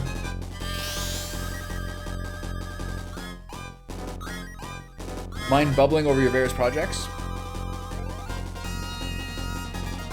The HP is high in this. Spell damage and spell healing is a bit low. It's pretty well balanced in that like usually you run out of healing by about like 3/4 of the way through the battle. But HP pools have been a bit big, and the battles are a bit long. That's kind of like, I guess, his metric for difficulty. Yeah. So those are, they have felt a little long in the second half of the game. The first half of the game was not very difficult. Even the boss battles, where I was very, very worried about like fighting the marionette or other fights where they have like 150, 200 plus health, they're pretty manageable because they don't get like the notorious double turns that we're so used to from before. What you eating? I went to like a really popular breakfast spot in my neighborhood today. I usually like eat breakfast and go for like a long walk or something like that, then have a early lunch. So there's this breakfast place that like I've been trying to go to, but whenever we go there, like literally there's a lineup there half an hour before they start. So if you get there at 9:30 when they open at 9, they're like, okay, we'll probably get you in for 10:30. I was like, what? That's ridiculous. Delicious. I love ramen. Do you prefer Korean style? What's your go-to ramen?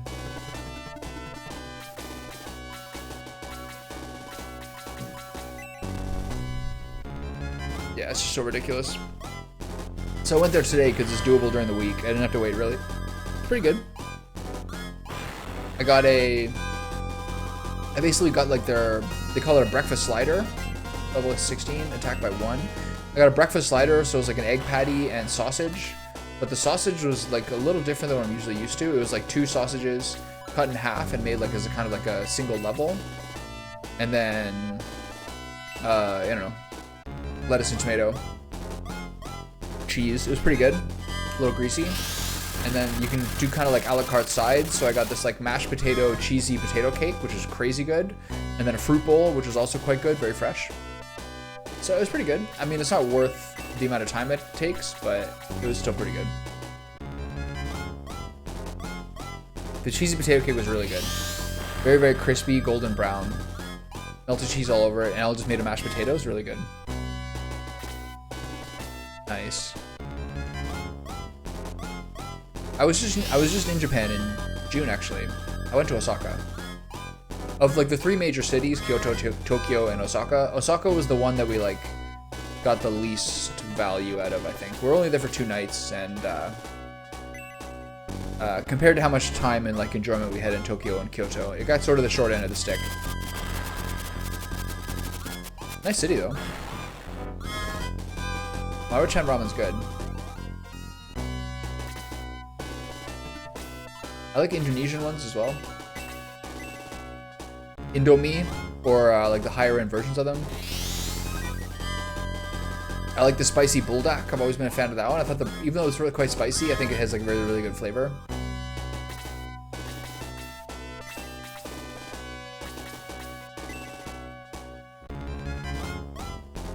Yeah, I mean, I took Japanese in high school, so I tried to do kind of a refresher.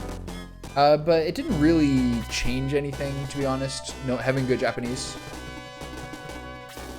Like, you can just so easily do everything with your phone to translate the stuff that it was like, it didn't really change my life to have good Japanese there. It helped me with like reading some signs, etc. But like the conversational parts of it didn't really make much of a difference.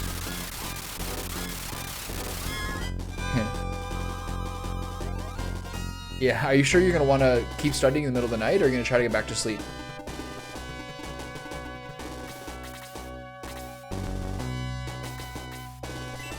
It's exciting. Daughter being born soon. Generally speaking, a lot of people really fear that first part, that first little bit when the baby wakes up all the time.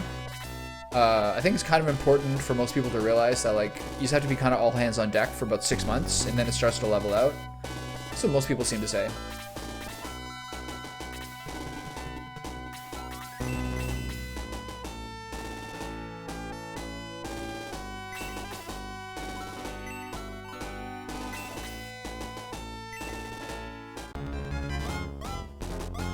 Yeah. It's gonna...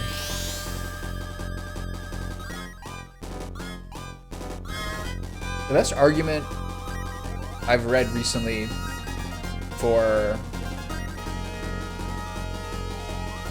having children is that you're basically raising a bunch of little buddies you get to hang out with.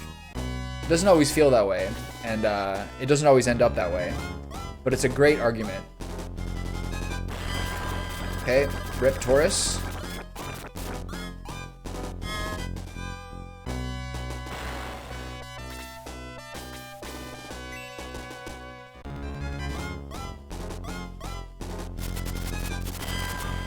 There's a certain point where they start to like kind of be someone who you get to do stuff with and show things for the first time. That must be so fun. Yeah, I bet it will. Having like a good relationship with your parents is like probably one of the best predictors of how your relationship with your kids is going to be.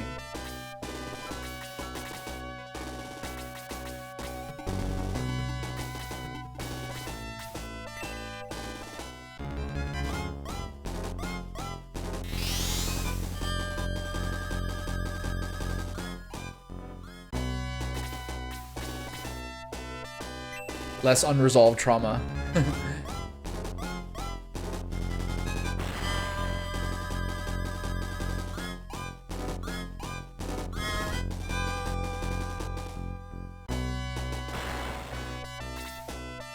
Another way it works is that like some parents are maybe not the best at being parents, but they are like good at being someone who you enjoy spending time with. And then eventually you can get to a point where like you've grown up enough that you can kind of forget how the earlier stuff went and just kind of try to focus on like enjoying them on their own terms. Is it the best you can do? We'll meet my robots, weaklings.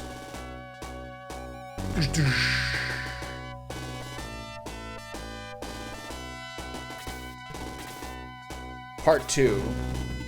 The Shattering. This is weird. What happened to all the guys? There's only 3? And then 2? Hold on, I gotta look into this. Is this a battle where I have to do both parts of it in one? That's what I'm getting the sense of here. There's very few guys here. That would really wreck me, because I lost a lot of guys there, because I didn't really care about it.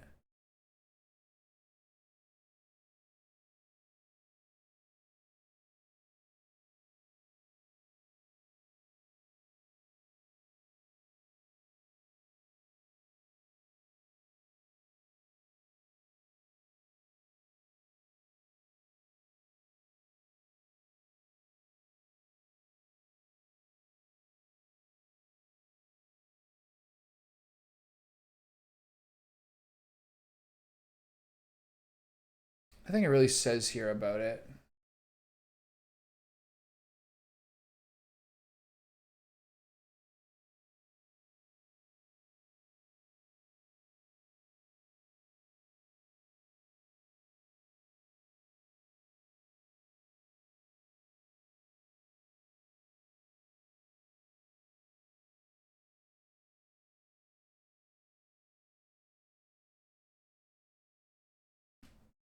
Oh, that's a big neck crack.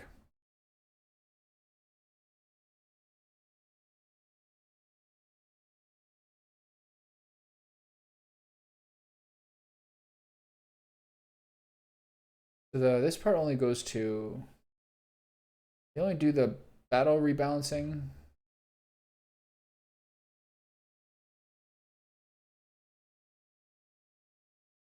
Okay, so I think it says here, I'm a little worried that if I leave here, I have to do both again. Yeah, I should save state then regress, I agree. Good call.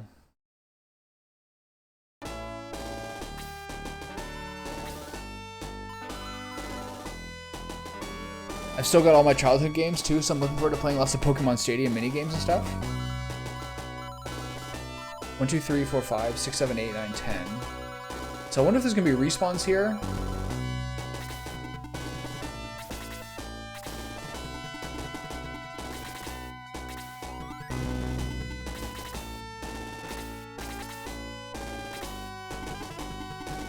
I mean, these are like super jets. These guys have a lot of HP.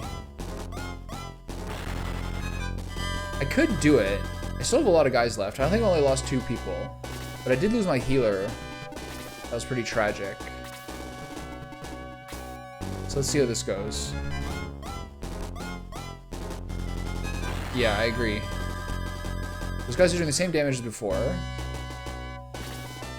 I think this probably respawns.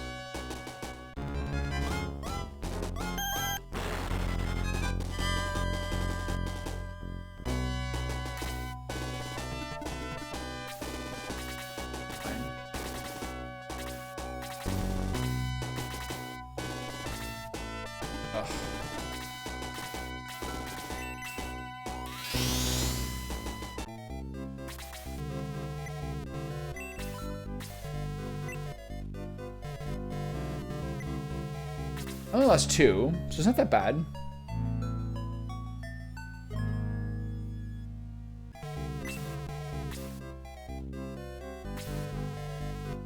Okay. Bump up a couple of healing items. Maybe it's because the first one is taking a long time? So who needs a heal still? Ernest? You need 1? Okay.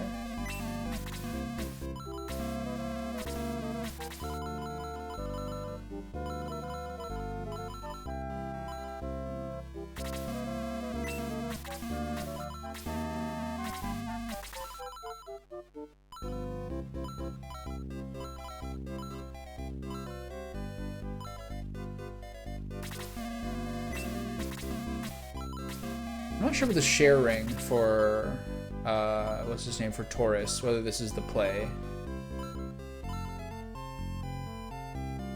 I don't think it's really working for him. Maybe we'll give him a shield ring.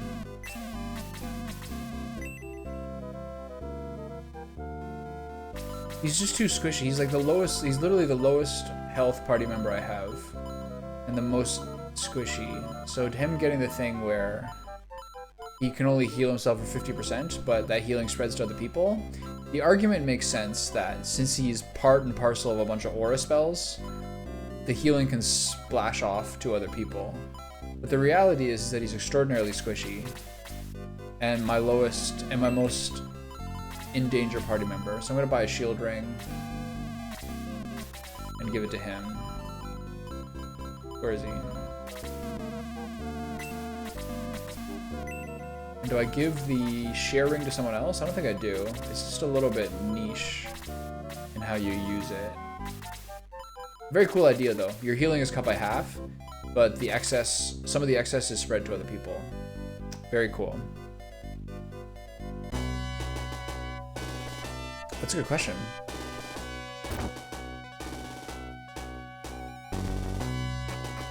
Oh, can't get the chest yet. Okay, let's see how this goes.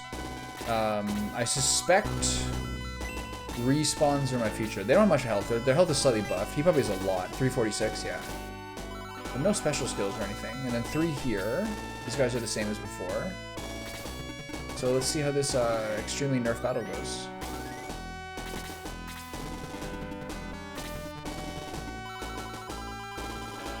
I guess I take these guys out.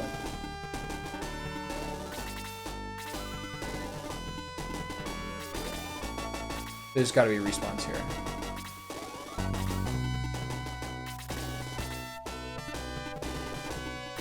There has to be.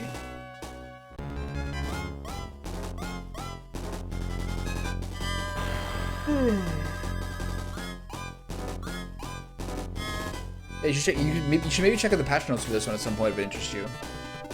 Overall, I think there's some fascinating changes. Musashi is drastically remade as a character.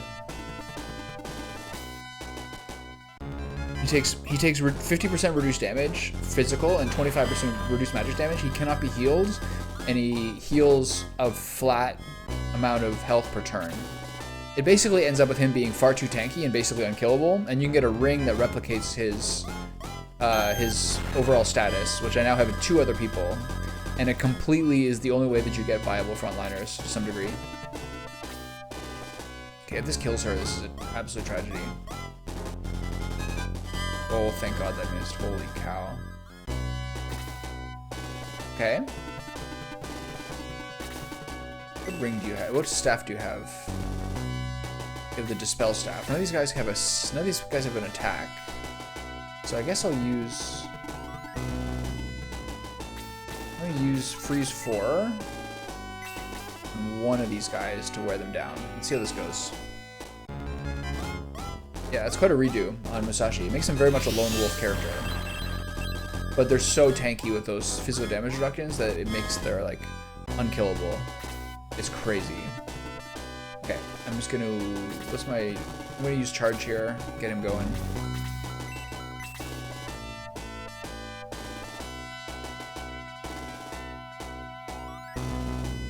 Yeah, this guy is also who... His name's CL, S-I-E-L. His Shining Force 2 mod seems to be the most popular one. I think that's the War of the Gods one. From what I can tell, it's one of, if not the most popular one. Okay, so who's my focus here? I guess we'll take the Jets out. So he had a fairly big part in that mod and then did this one.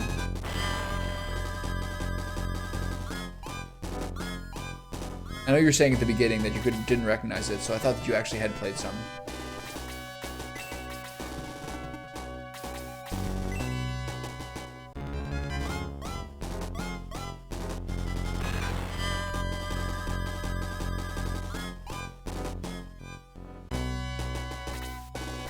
So who needs heals here? It's just him, right? That was her. Yeah, okay.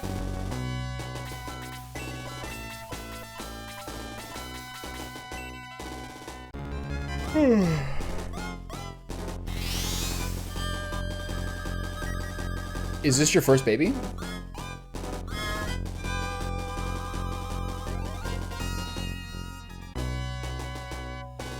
Okay, so here comes the response.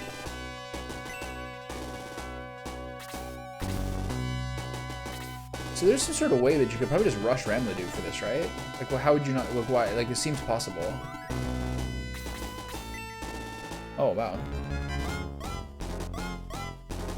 Very exciting moment.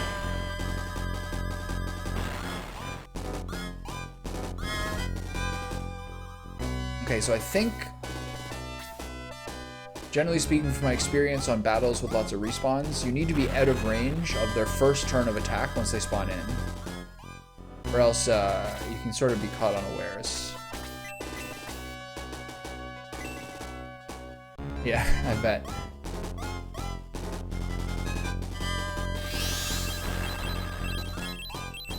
Utter life transformation is always a little, it must be always a little bit frightening.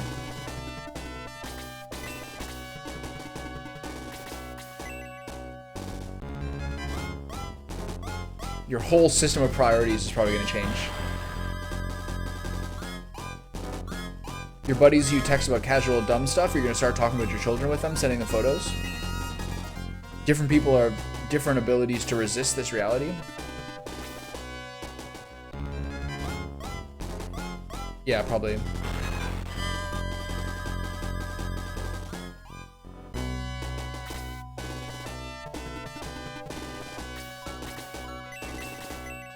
Lose out on all that juicy XP. I'll probably do it for the Dark Dragon fight, though. I think those are infinite spawns, weren't they? I think someone who was also an SF modder was saying last week that the game's like spawn limit is something like 16 per battle. That sound about right? My closest online friend is a dad, and it's half his personality, so I'm gonna be blabbing to him all the time. Yeah, yeah. Hey, he's gonna be so happy that you finally have taken the time. Yeah, this is the all robot fight. So Trevor, you were right. This is actually like the second one, not the last, not the second last one. It's a two-parter.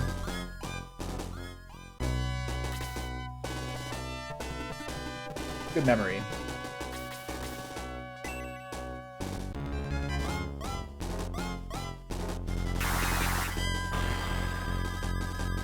Some dads like talking about dad stuff. I find some people like still like to have their buddies be sort of their outlet for talking about guy stuff because they don't have that much of an outlet. There's some people who are like, I don't really want to talk about like their family or work stuff that often because that feels like so much of their lives, and they want to have like a different sort of focus with their buddies. Who got hit there? I can't remember. These guys are so tanky that it's almost like irrelevant.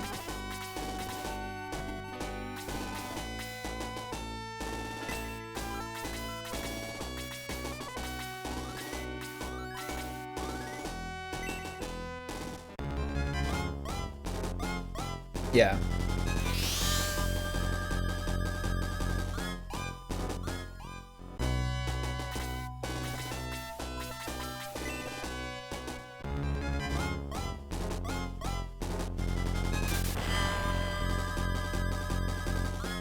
Okay, Thermos is turning into a crit machine. I love that. So I need to watch him in the heels a little bit. And then start bashing on dudes. Should probably take out the two jets up top, but whatever.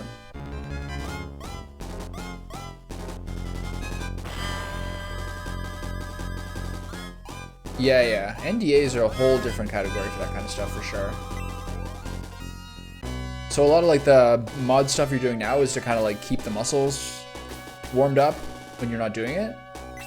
That makes sense. A lot of people also, if they're working for big companies, eventually sort of like leave to form smaller studios. Especially people who work for really big studios like a Riot Games or something. It feels like every like 3-4 years a bunch of people leave and try to make their own little side project just because like they actually get some creative control over it. How's Adam shaping up? He's fine. He is getting better stats now. Ernest got hit for 61, holy shit. He's getting better stats now, but he is slow. You can only attack every few turns. I decided not to use Hanzo. Hanzo had 1 AoE spell and then 3 sort of like utility spells, like he has Silence and he had Desoul and Shield, which is like what absorbs magic spells. So I decided not to take him just because there wasn't many of those spells that really seemed tempting to me.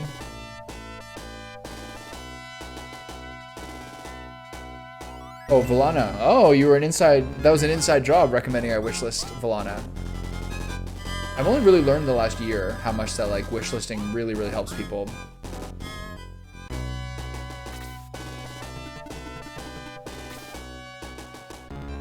Clever girl. Speaking of clever girl, I was workshopping Halloween costumes with my friend this weekend. And we were like, I was like, I'm thinking about doing like, you know, Sam Neill and Laura Dern. He's like, that's an amazing idea. He's like, if you were doing Jurassic Park characters, which ones would you do? In order? I'm like, well, obviously it's like Sam Neill, then maybe Ian Malcolm, maybe Richard Attenborough, but maybe also Muldoon as well. I know I'm mixing character names and actor names, but for some of those guys, I don't even remember what the real name is.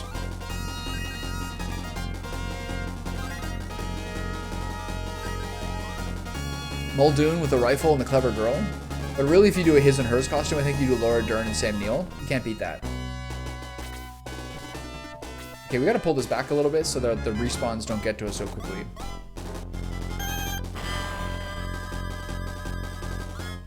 Oh, this sounds fun.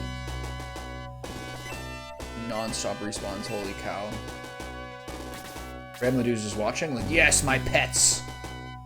Okay, there's a fat. There's not really any really big AoE spells here, but I gotta clear up this mess a little bit. Who can I kill? This one's killable. I think I go here and I use Storm to kill one and slow down the other.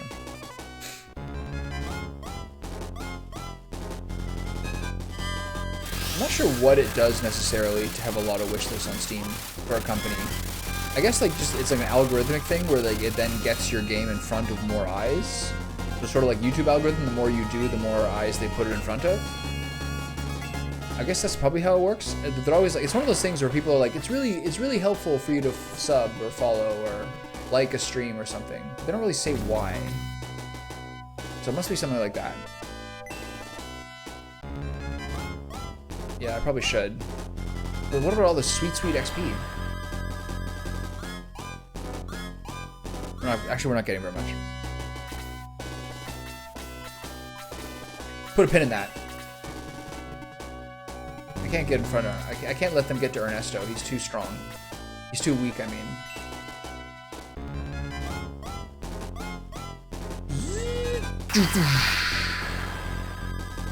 These guys are so tanky. What happened? This must be the LF show with her magic spells. Her lightning spells are probably like my only means to get through this. These guys are wailing on me.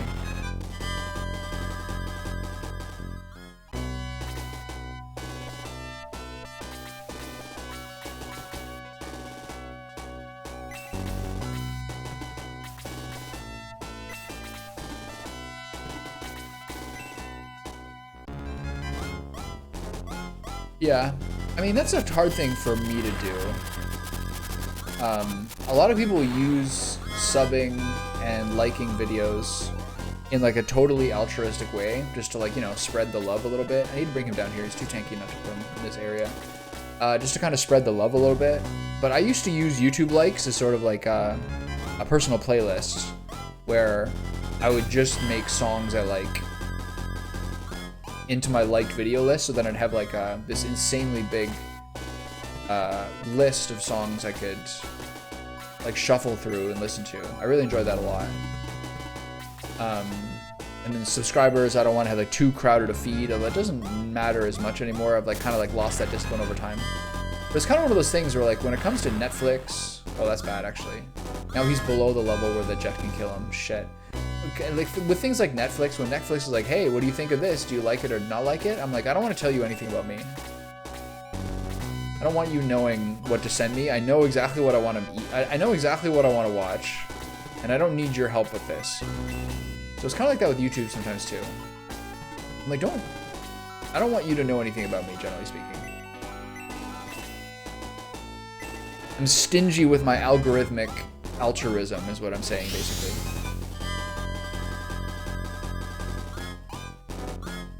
Yeah, that's fair.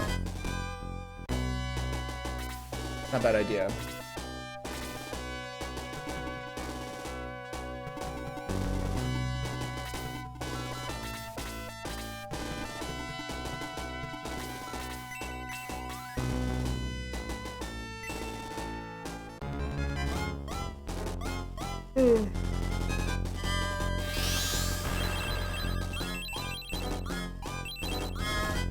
YouTube asks me weird questions like, how has your experience been watching full-length shows on YouTube? But I don't watch any full-length shows on YouTube. What do you want from me? Okay, she's Frost 4. So she has a single target freeze and a multi-target freeze, and they're both level 4 now. So Henri is maxed out. This guy's getting whacked. I don't like that.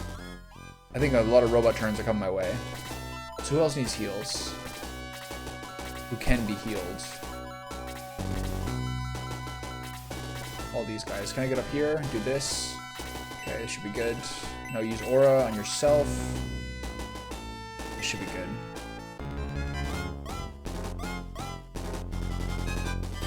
I think that I have noticed that the same, and the only small YouTuber that I watch is myself, because I have like a watching YouTube account and like my creator YouTube account. So I have been noticing a lot more videos. But I think what it is not necessarily like a better or worse thing. I think they are actually trying to make a push to show you more really underexposed stuff as opposed to being top heavy. So it does kind of seem like the recommendations are worse, but I think they're like making a conscious push to change things a little bit. And as we all know, like small tweaks can have big changes. So I think they are trying to like, I see way more stuff that's like some weird guy doing a vlog. Could be me, could be someone else. Doing some weird guy doing a vlog and it's like 76 views or something. And I'm just like, why are they showing me this?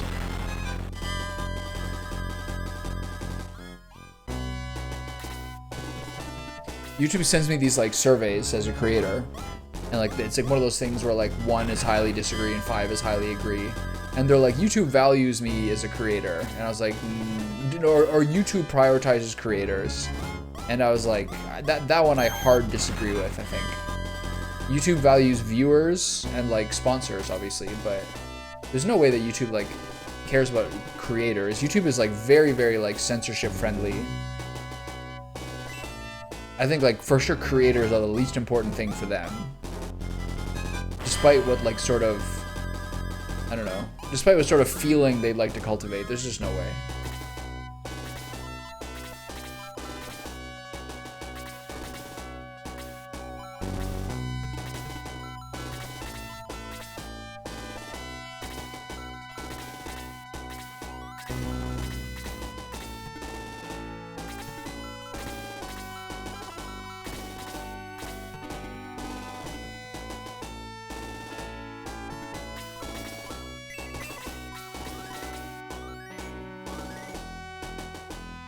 I'd love to heal Thermos, but this is probably going to cover most people who need it.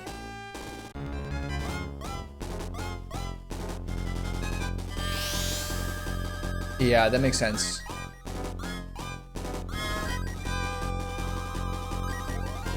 It's like YouTube doesn't really know who they are, you know what I mean? Obviously with like the prioritization on like shorts, things like that. It's amazing, like percentage-wise, how much my like viewership dips or changes week to week. How quick became level 2? Okay, that's good. I totally can see the ways that make sense for animators. Yeah, I gotta hold back the backline a little bit here.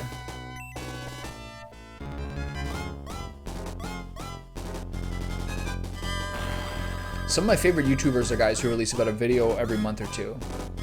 It's like 3-4 hours long. That's most of the stuff I watch now.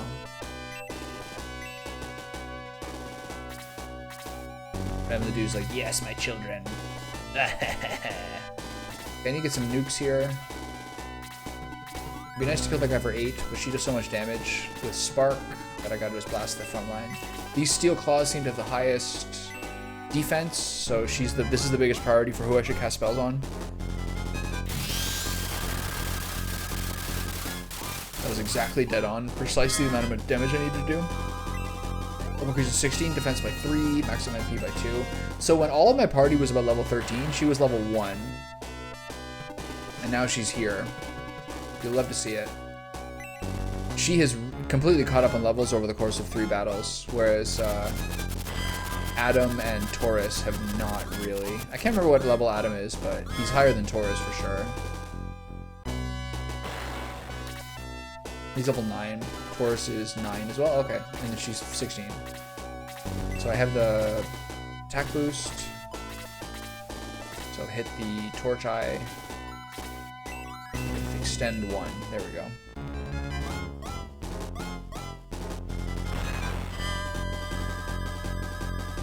My YouTube is basically 80%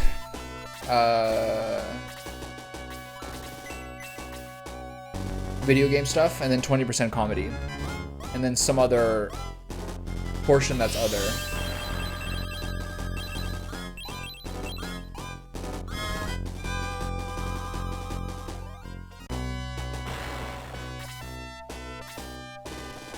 Alright, tank 'em up, Gunts. The unending waves of baddies continue, but we're feeling pretty safe here. I gotta see if there's anyone I've missed who's like in a little bit more risk than I thought.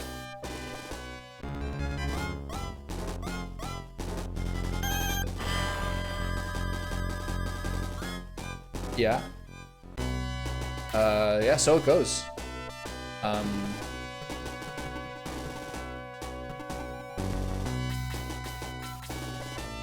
A lot of people who, I mean, the thing with shorts as well is if you look at a channel's about, it shows its total views, and it doesn't differentiate video versus shorts.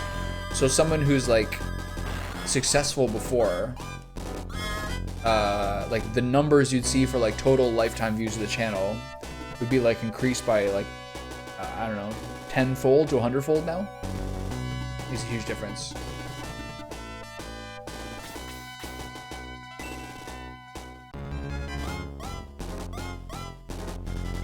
Yeah.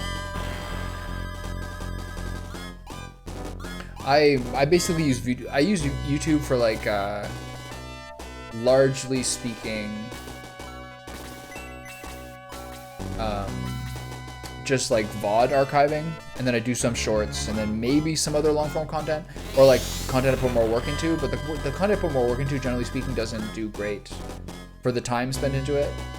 I'd say generally speaking, if I get like 100 views on a VOD or like 400 on a short, I consider that like, you know, in the range of being pretty, I'm like generally happy with that.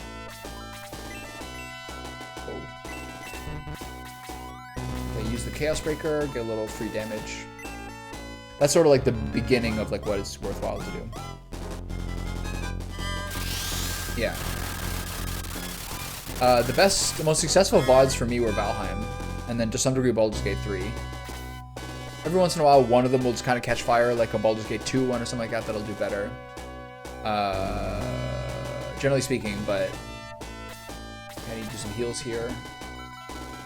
These guys can't be healed. Furnace is gonna get blasted soon. It hasn't happened yet.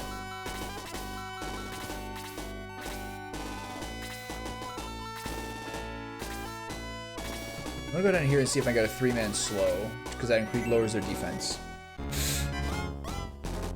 I actually do quite enjoy video editing, but it makes it an entirely different job. Like that has to be your main output, or else it's not really worth it, I think. Chips level increased to 16, defense by 2.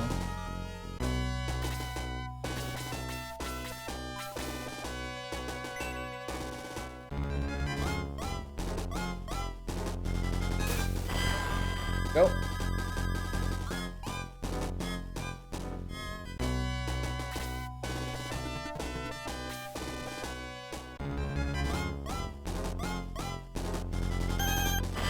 Okay. I'd like to see it. Lately, like, I've been kind of thinking what kind of stuff I want to put my time into in the future. I'll probably stream through the winter, but maybe trying to think about other side projects, or if I'm going to do games less, maybe something else differently. And this is kind of like in line with the kind of things I was considering. Okay, crit for 14, wow. Okay, so Baloo needs to use a heal whenever he gets a turn. So, we're holding the line pretty well, but the problem is here that these guys are too tanky for my normal physical attacks.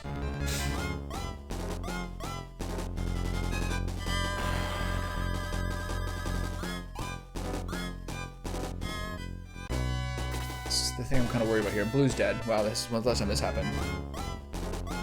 He just never got a heal up. I think I actually just attacked on his last turn when I should have used an item. Unlucky.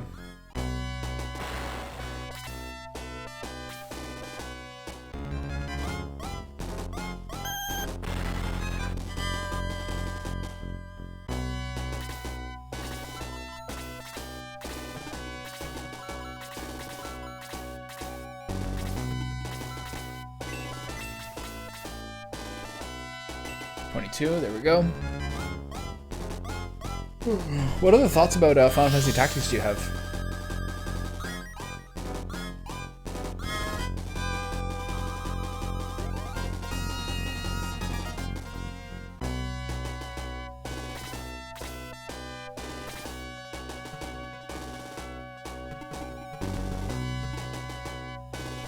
I think it's some big hits here, even though she might suffer for it. Yeah.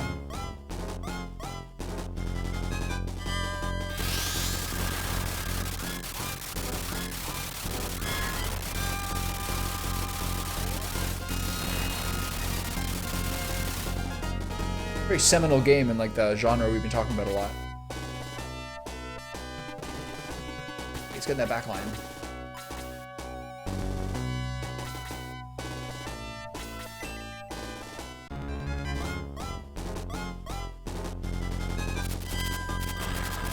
Okay.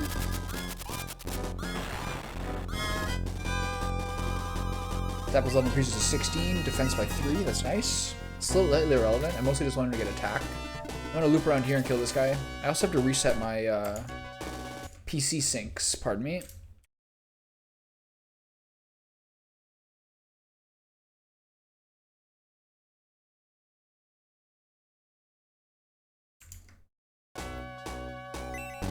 Onward and upward.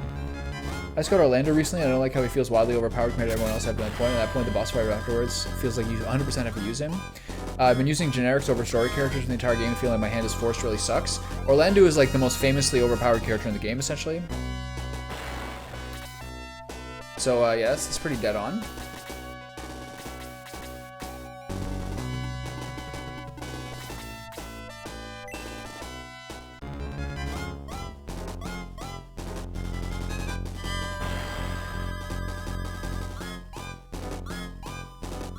He's the Peter of Final Fantasy Tactics.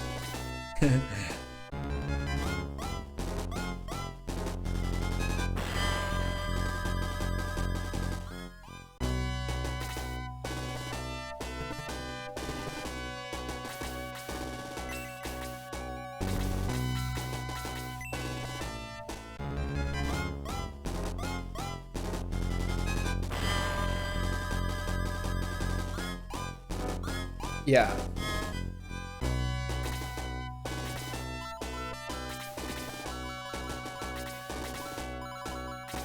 Wouldn't you also say that's pretty par for the course for that era as well, though?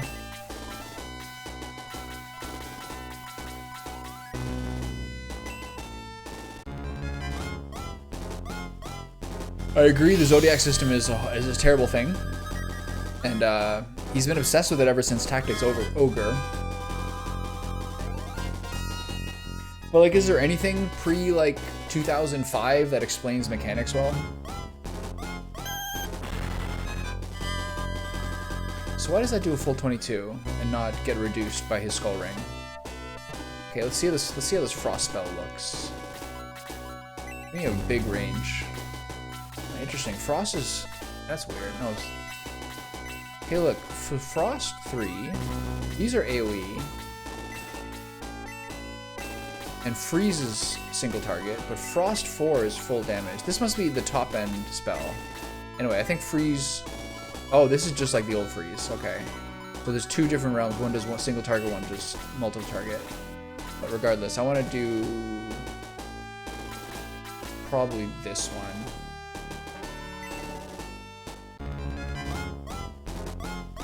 Yeah. No, that's true.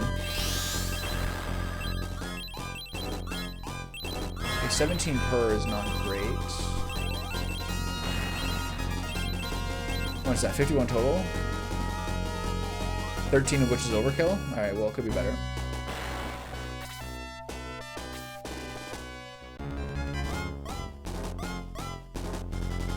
Yeah.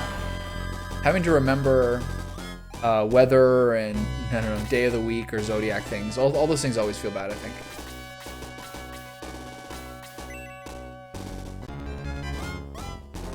Yeah. Like, I've watched some people play the game and they've gone through it and been like, it's really, really important that you choose this at the beginning or keep other party members that are this so that you get full healing. It's like, it's crazy complicated.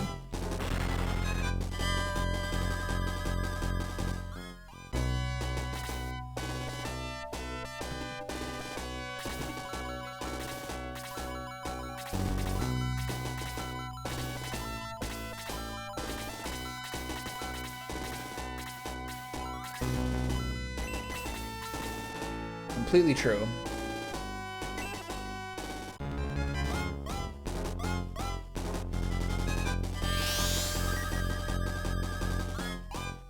There's also like a beast system.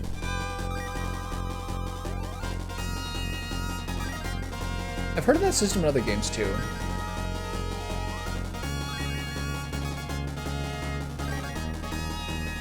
Like other RPGs where like there's some magic damage stat, which makes it so you deal more but take more. Never ideal. Okay, we can start beating some ass here.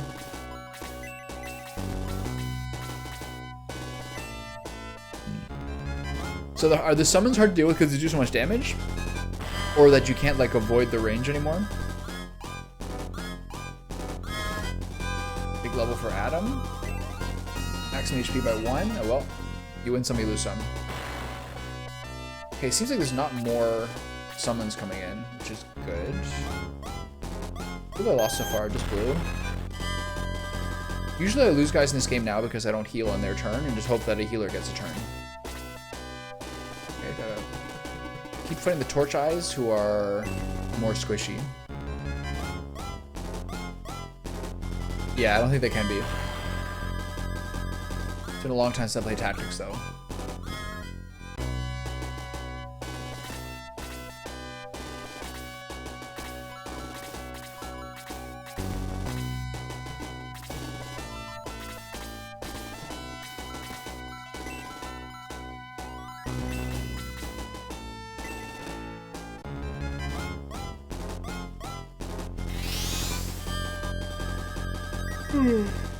But it is a game where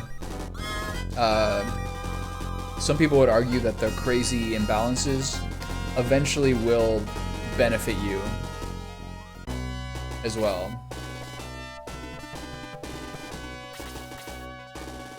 Like, as I said, there's some like late game classes that like invalidate the game completely.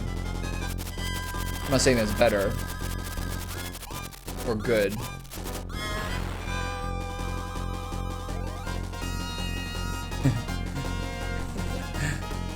This is a great breakdown.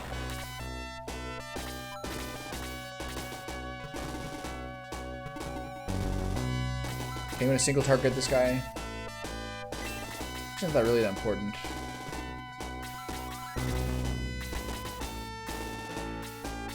I try to save her mana and lower this guy's defense.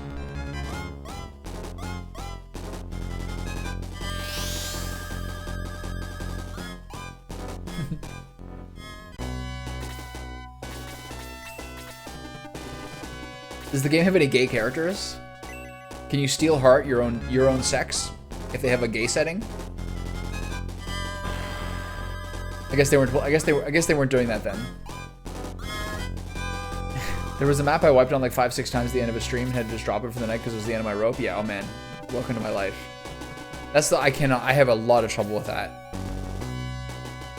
You can steal heart monsters. It's kind of like Greek mythology, basically. Something that's very, very hard for me to do is to like drop stream for the day before I finish like an encounter, that is like, my mood is ruined for hours when that happens. I'm not exaggerating. Like my evening is like irreparably shattered.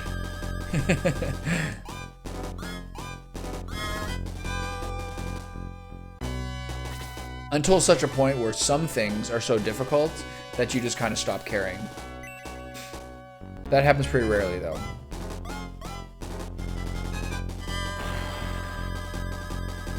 There was 2 bosses in FromSoft that took me more than 1 day. And that was very rare. That was very rough to deal with for a while, but got better. Okay, keep slamming into these dudes. Yeah, that's the other factor. There's a certain point where the light of joy is gone, and it's important to be aware of that. That is a point that is impossible to push through, my friend. Impossible to push through.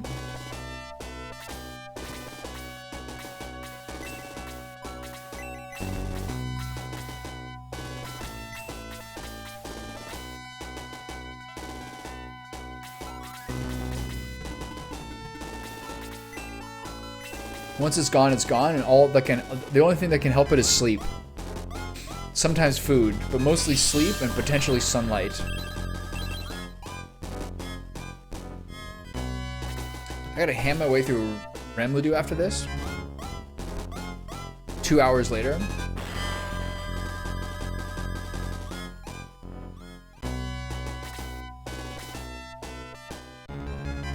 There's also a reality that some games are better streamed and some games are better played privately. And that's sort of like that's a sticky slope, a slippery slope for figuring out how that works.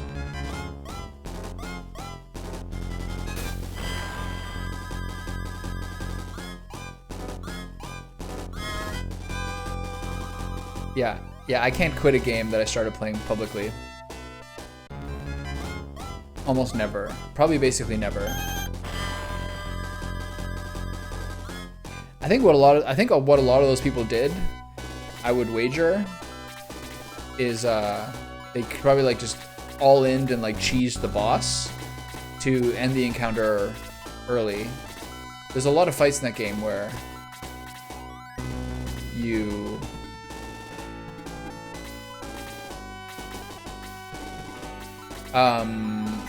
the positioning is so odd where the person you have to save or the hold on, who do I need? Who's my priority for healing here? I think it's Chris. The priority for who to save or the person to kill can sometimes start the battle like right in front of you.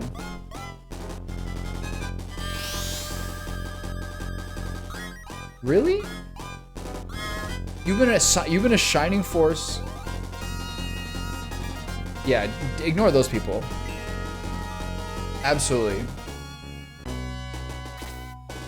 Yeah, those people must be disregarded at all costs. So you've been a Shining Force 1 modder for 13 years, and with that little time playing the second game? Very shocking to me. I would have thought they'd be like 1A, 1B.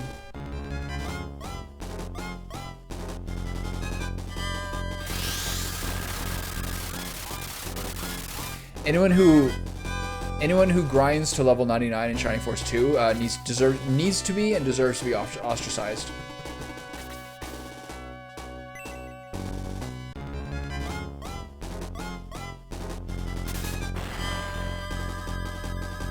So you have friends who just like watch you and comment on it the entire time you're playing?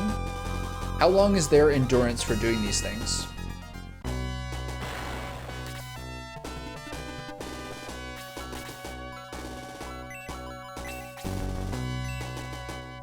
Yeah. Some people prefer to actually. This is an interesting thing about life, generally speaking, is that some people prefer to watch other people play games, and some people simply cannot do it.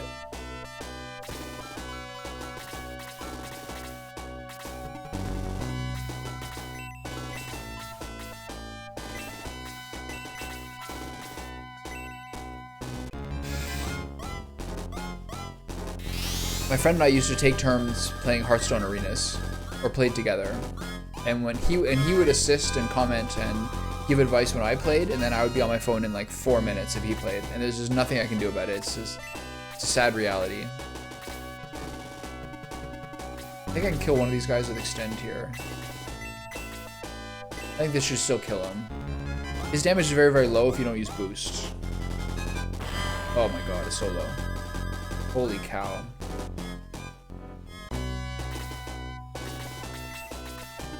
Where's Masashi been doing?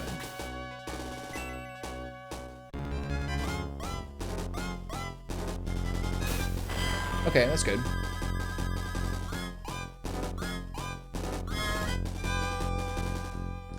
Good to get the fellas in there for sure.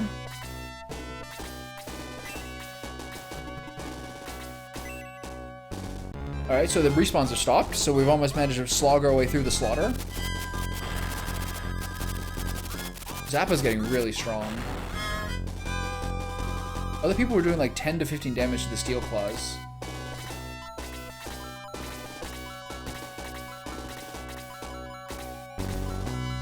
All the people who need healing have been healed, except him. Classic.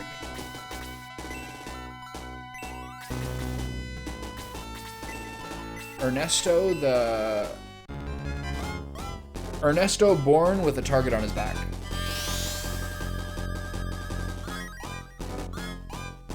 Yeah, it's fun. It's a good like sort of networking thing for sure. That's good. I see you're a fellow. I see you're a fellow paradigm word user. Paradigm is a word that I find myself having to like stop using sometimes because I don't want to use it more than once in a conversation. But lately, it's one of those words that like is top of mind. In a couple of months, it'll be something else. But there's always like a couple of words that's like, okay, I'm using this maybe a bit too much, but it's like just really working for what I want to ham-fistedly say right now.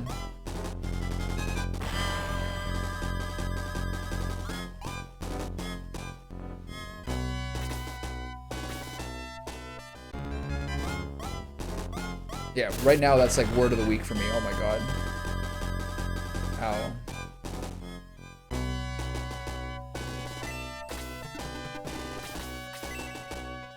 Oh, this guy, I did so much damage to this guy because he had slow on him. That would explain why Xylo did 20 and everyone else is doing like, no, Xylo did 30 and now Gunst is doing 17. Xylo does more damage than Gunst, but not by much. So now Xylo did 30 last time. So now that he's not decreased, what are we going to see? 20. Yeah, okay. 50% increase is no joke.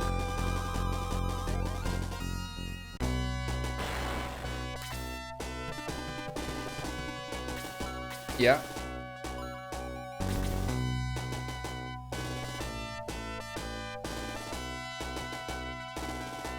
Yeah, it seems to be about 10 or 15. Does that mean 1-to-1 that it'll do 10 more damage? How simple is the formula? Okay, so some of my mages are out of spells.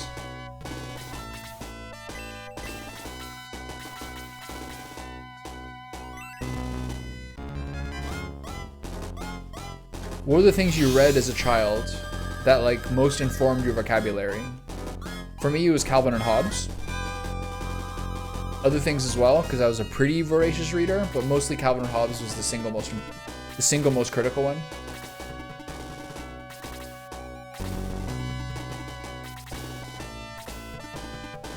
The all-time gem of like childhood development. Attack minus defense times random 0.8 to 1 times 100. What's the 100 minus LE mean?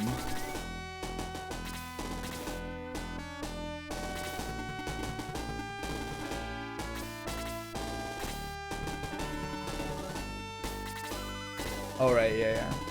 Didn't the land effect not work in the original game or something? All the mods have like a statement that they fixed it.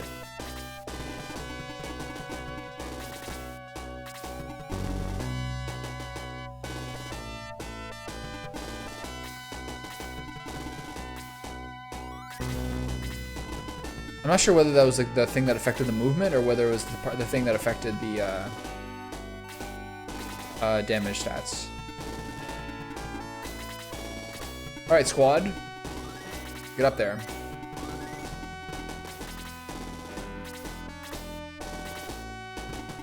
Okay, he's got his turn, so let's give him the business. Go get him, Ernesto.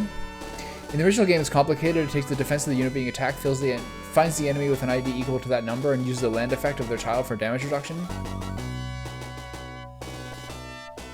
Oh, that is complicated.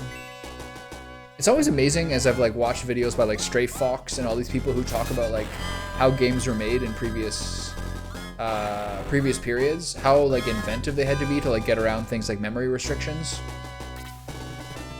Very, very interesting.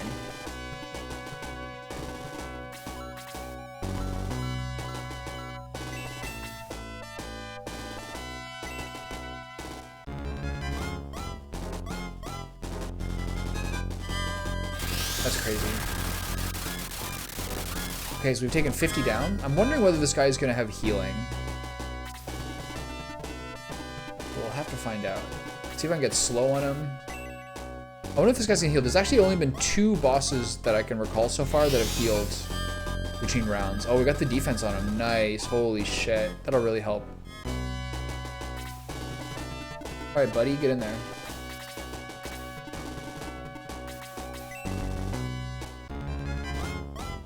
Okay. Oh! Absolute tragedy.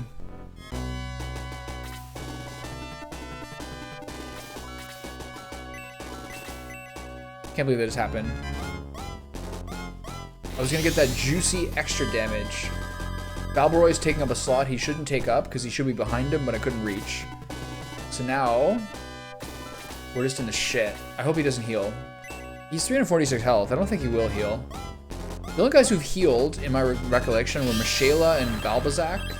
Balbazak for sure, because it became this very, very stressful circumstance where he had 60% crit and was one-shotting all my party members. I think Michaela was the other one, but I'm not sure. There's also been mini-bosses like the Minotaurs who have been healing as well, which is, you know, concerning. All right, Ernest, let's see the decreased defense super hit. How much is that? 23? That wasn't very good. Didn't I do 26 last time? I guess maybe I crit 26 before. Okay. All right, get all your damage out of the way. No, I'm gonna move her.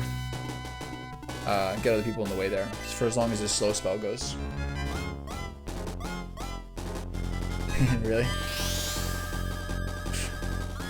Wait, am I stacking?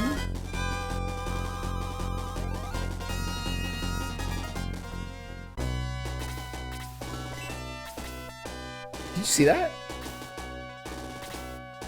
The slow spell proc twice. I don't know what his defense was like before, but it's 25 now. You think it's just a messaging error? I wonder if it reapplied it? That was creepy. Alright. So far this is going pretty well. He hasn't attacked me yet. Oh yeah. Really the main difference is slow actually applying. Okay, use the extendo arm. Anything that's classified as an attack in SF1 can double up to including the laser eye. The armored skeleton's Gatling gun double hit me twice in a row, so I thought it was standard on the first 2 attacks. Oh, he's got a Morningstar attack. Oh.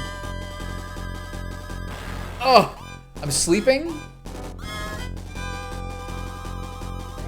Oh, here we go. Cue it up, baby. I can't believe he's got to sleep on his attack. He knocked him. He knocked Ernesto the fuck out. I love it. Okay, use Aura on those 2. No, just use your Mend spell. I'm gonna give up on Ernesto. Hopefully he kills him. So let's do Mend here. Wait, do I have a remedy? No remedies. I've used them so minimally. Wait, I can't heal that guy. He's got the Musashi thing. So I'll heal Ernesto, I guess, to full. There's been very few creatures who have slept in this game. It's been the ice worms, some of the bats, and then this guy. That's all I remember so far. Okay, so Ernesto's the new target. I love that mechanic. Okay, so let's give him Chaos Breaker. Has he been healing? I'm afraid to check. I really should check, though.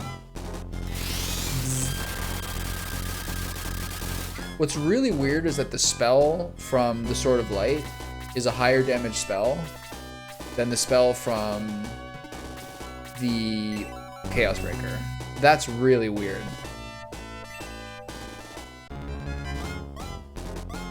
I've also never had Sleep the spell work.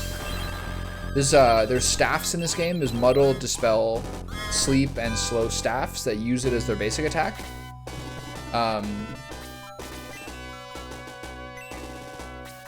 But the Sleep has maybe once worked the entire game.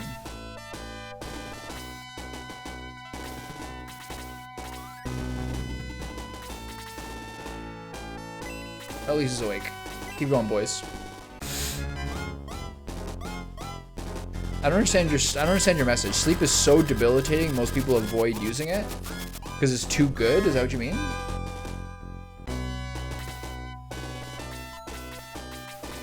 You also got a tome that uses a once per battle high range ability. There's an ice tome, a bolt tome, and a flame tome. Unfortunately, the game's mechanics where if a character picks something up and they have full item slots, they pass it along to other people.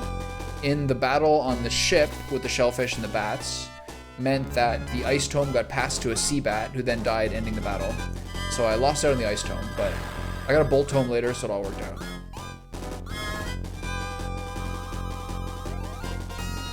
Right, I see.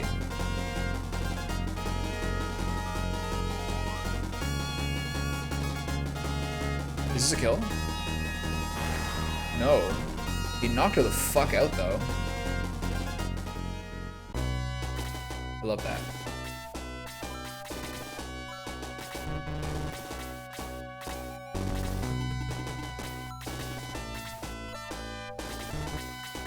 Oh, the range is minimum, I see. Alright, get him.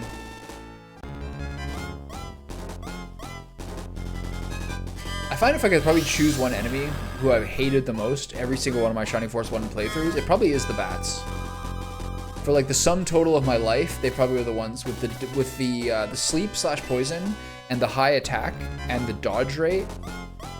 The bats are probably like the most stressful enemy.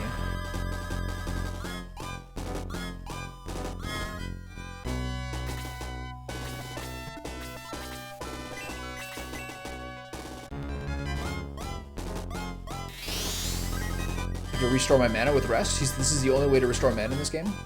Is Adam's cooldown based system.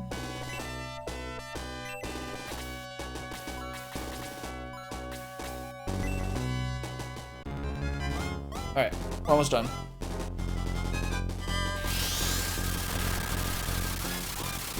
Yeah, and then you get into the sea bats. Bat part 2. Even more devastating. Guess I'll heal Ernest. I think he'll still die to one hit, but let's find out.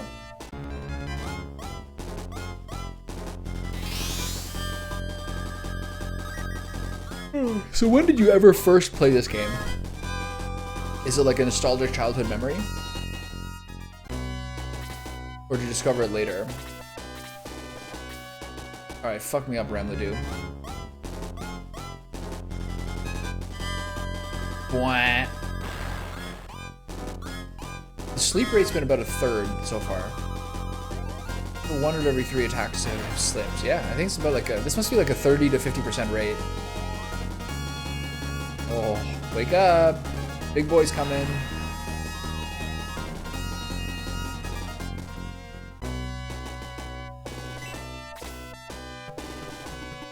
Can't reach him with any of her spells.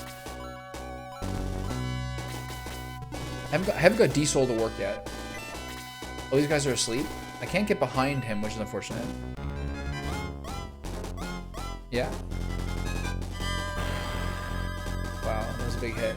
Okay, well, there goes the Ramladoo. Balboa gains 86 XP. Balboa gains 860 coins. Level 16. What a level. Defense by 1. I'm dying, but my mind is once more my own. Dark Soul is controlling me. You must stop Dark Soul. If you freeze Dark Dragon, all of Rune is also doomed. He's gone to the gate to summon the castle from the depths of the sea. Go! Hurry! Dark Soul has already entered the castle of the ancients. You must hurry. I found a secret passage to the gate. It is in the entry hall of this castle. Return to town and make your final preparations. Then take the passage. Nice. Okay. Time to get my chests. Look at this mission. It's a marathon to get down here. Alright, what do we got in here? A flame tome. We've already got one of those on LF.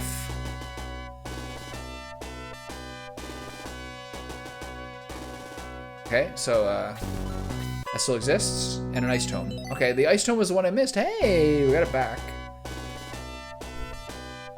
Nova with the mustaches covering his face. You pretty much it's pretty much mandatory that you do a blah, blah, blah, blah. You do what my friends call a buttermilk biscuits voice. You have to. You just have to. What's up, boys? Okay, so an ice tome and a flame tome, I guess it's okay. The only voices I really had fun doing was Dark Soul / Kane and Nova. I didn't really do like character voices because they never talk. This is the thing where it opens to there, right? Yeah, there's a secret passage? Okay, good. I knew there was something over there.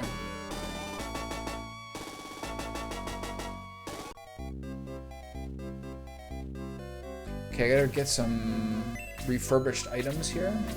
Oh, hold on. Before I forget, I gotta repair these tomes. I always forget this. Henri. Okay.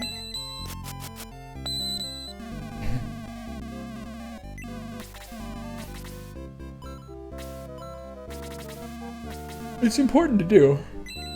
I mean, hold on. There's a difference here. Do you voice act everything or do you voice everything? Like, does everything cross the limit to getting a different voice?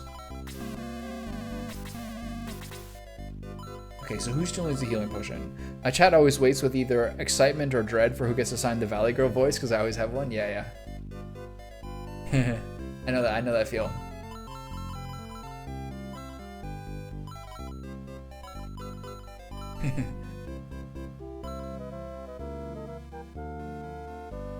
Okay, what I'm gonna do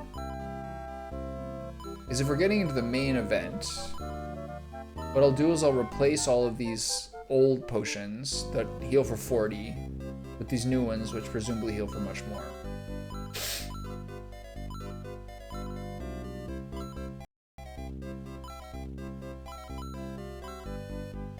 Valley Girl is very important.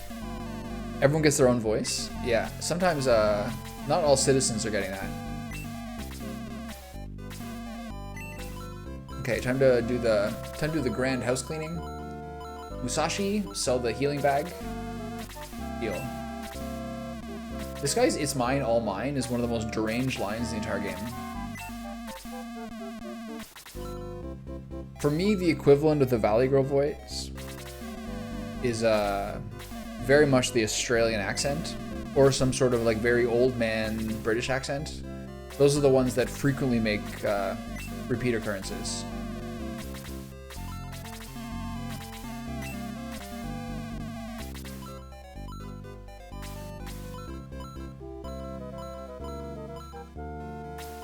You go with what you know, you know?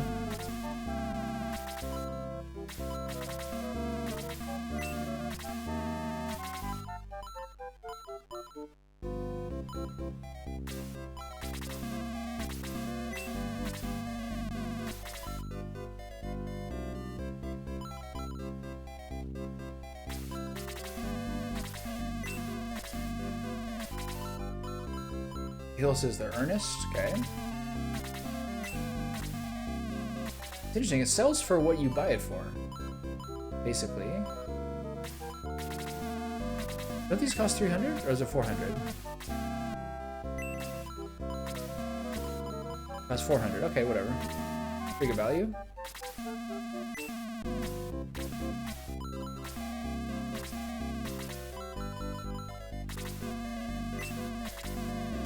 I can sell some of this other stuff too, because Ernesto's not using that as a weapon, because he's been cursed to use the Devil's Gambit axe. Guns. Okay. I wonder if there's someone else who can use the third tome, because the mages, even the other priests couldn't have used those tomes previously. It seems like just the wizards. But maybe someone who has spells as well might be able to use it.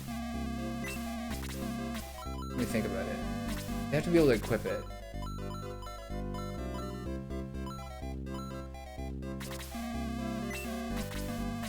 Two for these guys. Totally overkill. Maybe Blue actually can use one. Because he has Blaze.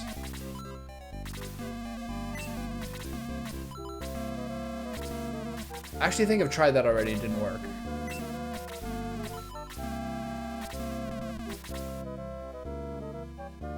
I gave your main advisor in one of the SF3 scenarios an old smoker lady voice, and I learned never again because it was painful to do for 15-minute conversations. Yeah. There's some voices that like wreck the throat.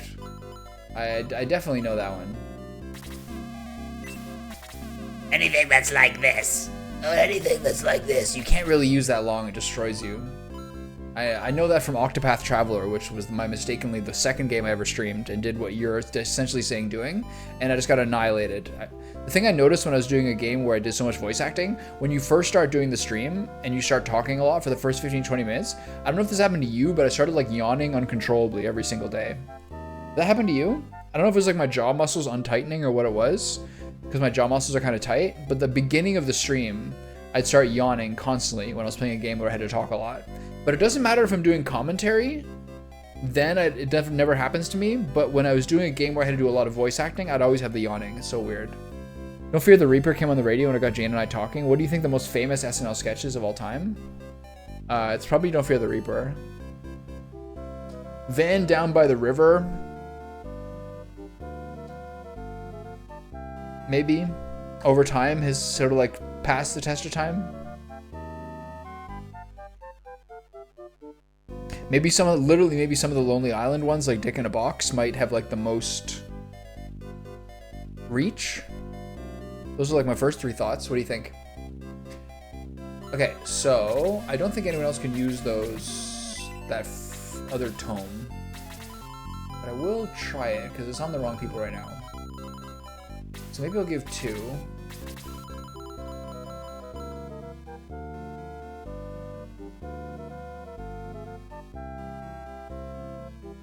If I give 2, then she loses the ring. You can't do it. Or she doesn't have a heal.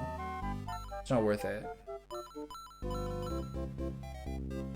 I know for a fact these guys can't use it, but I'll try it anyway. Yeah.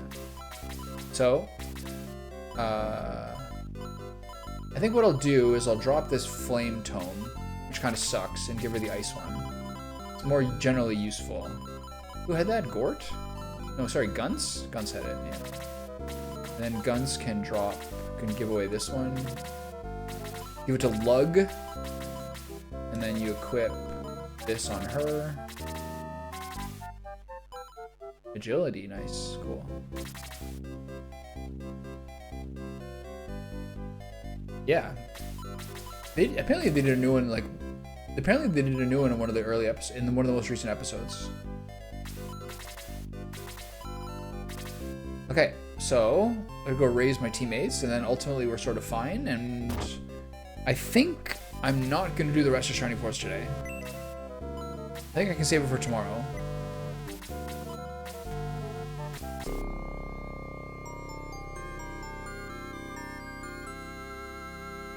Now I'm just talking about the yawning, and I'm getting the yawning.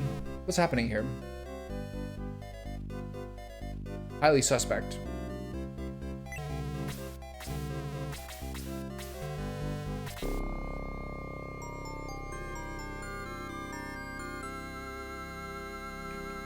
I will certainly drop by. Yeah, we'll continue my journey. Yes. No. Okay. State slot 2. Save state.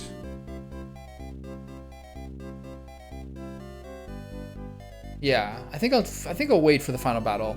Chapter 6 and 7 have been split up in two, so I think I'll continue to split these up in two. All right, that was a pretty good session.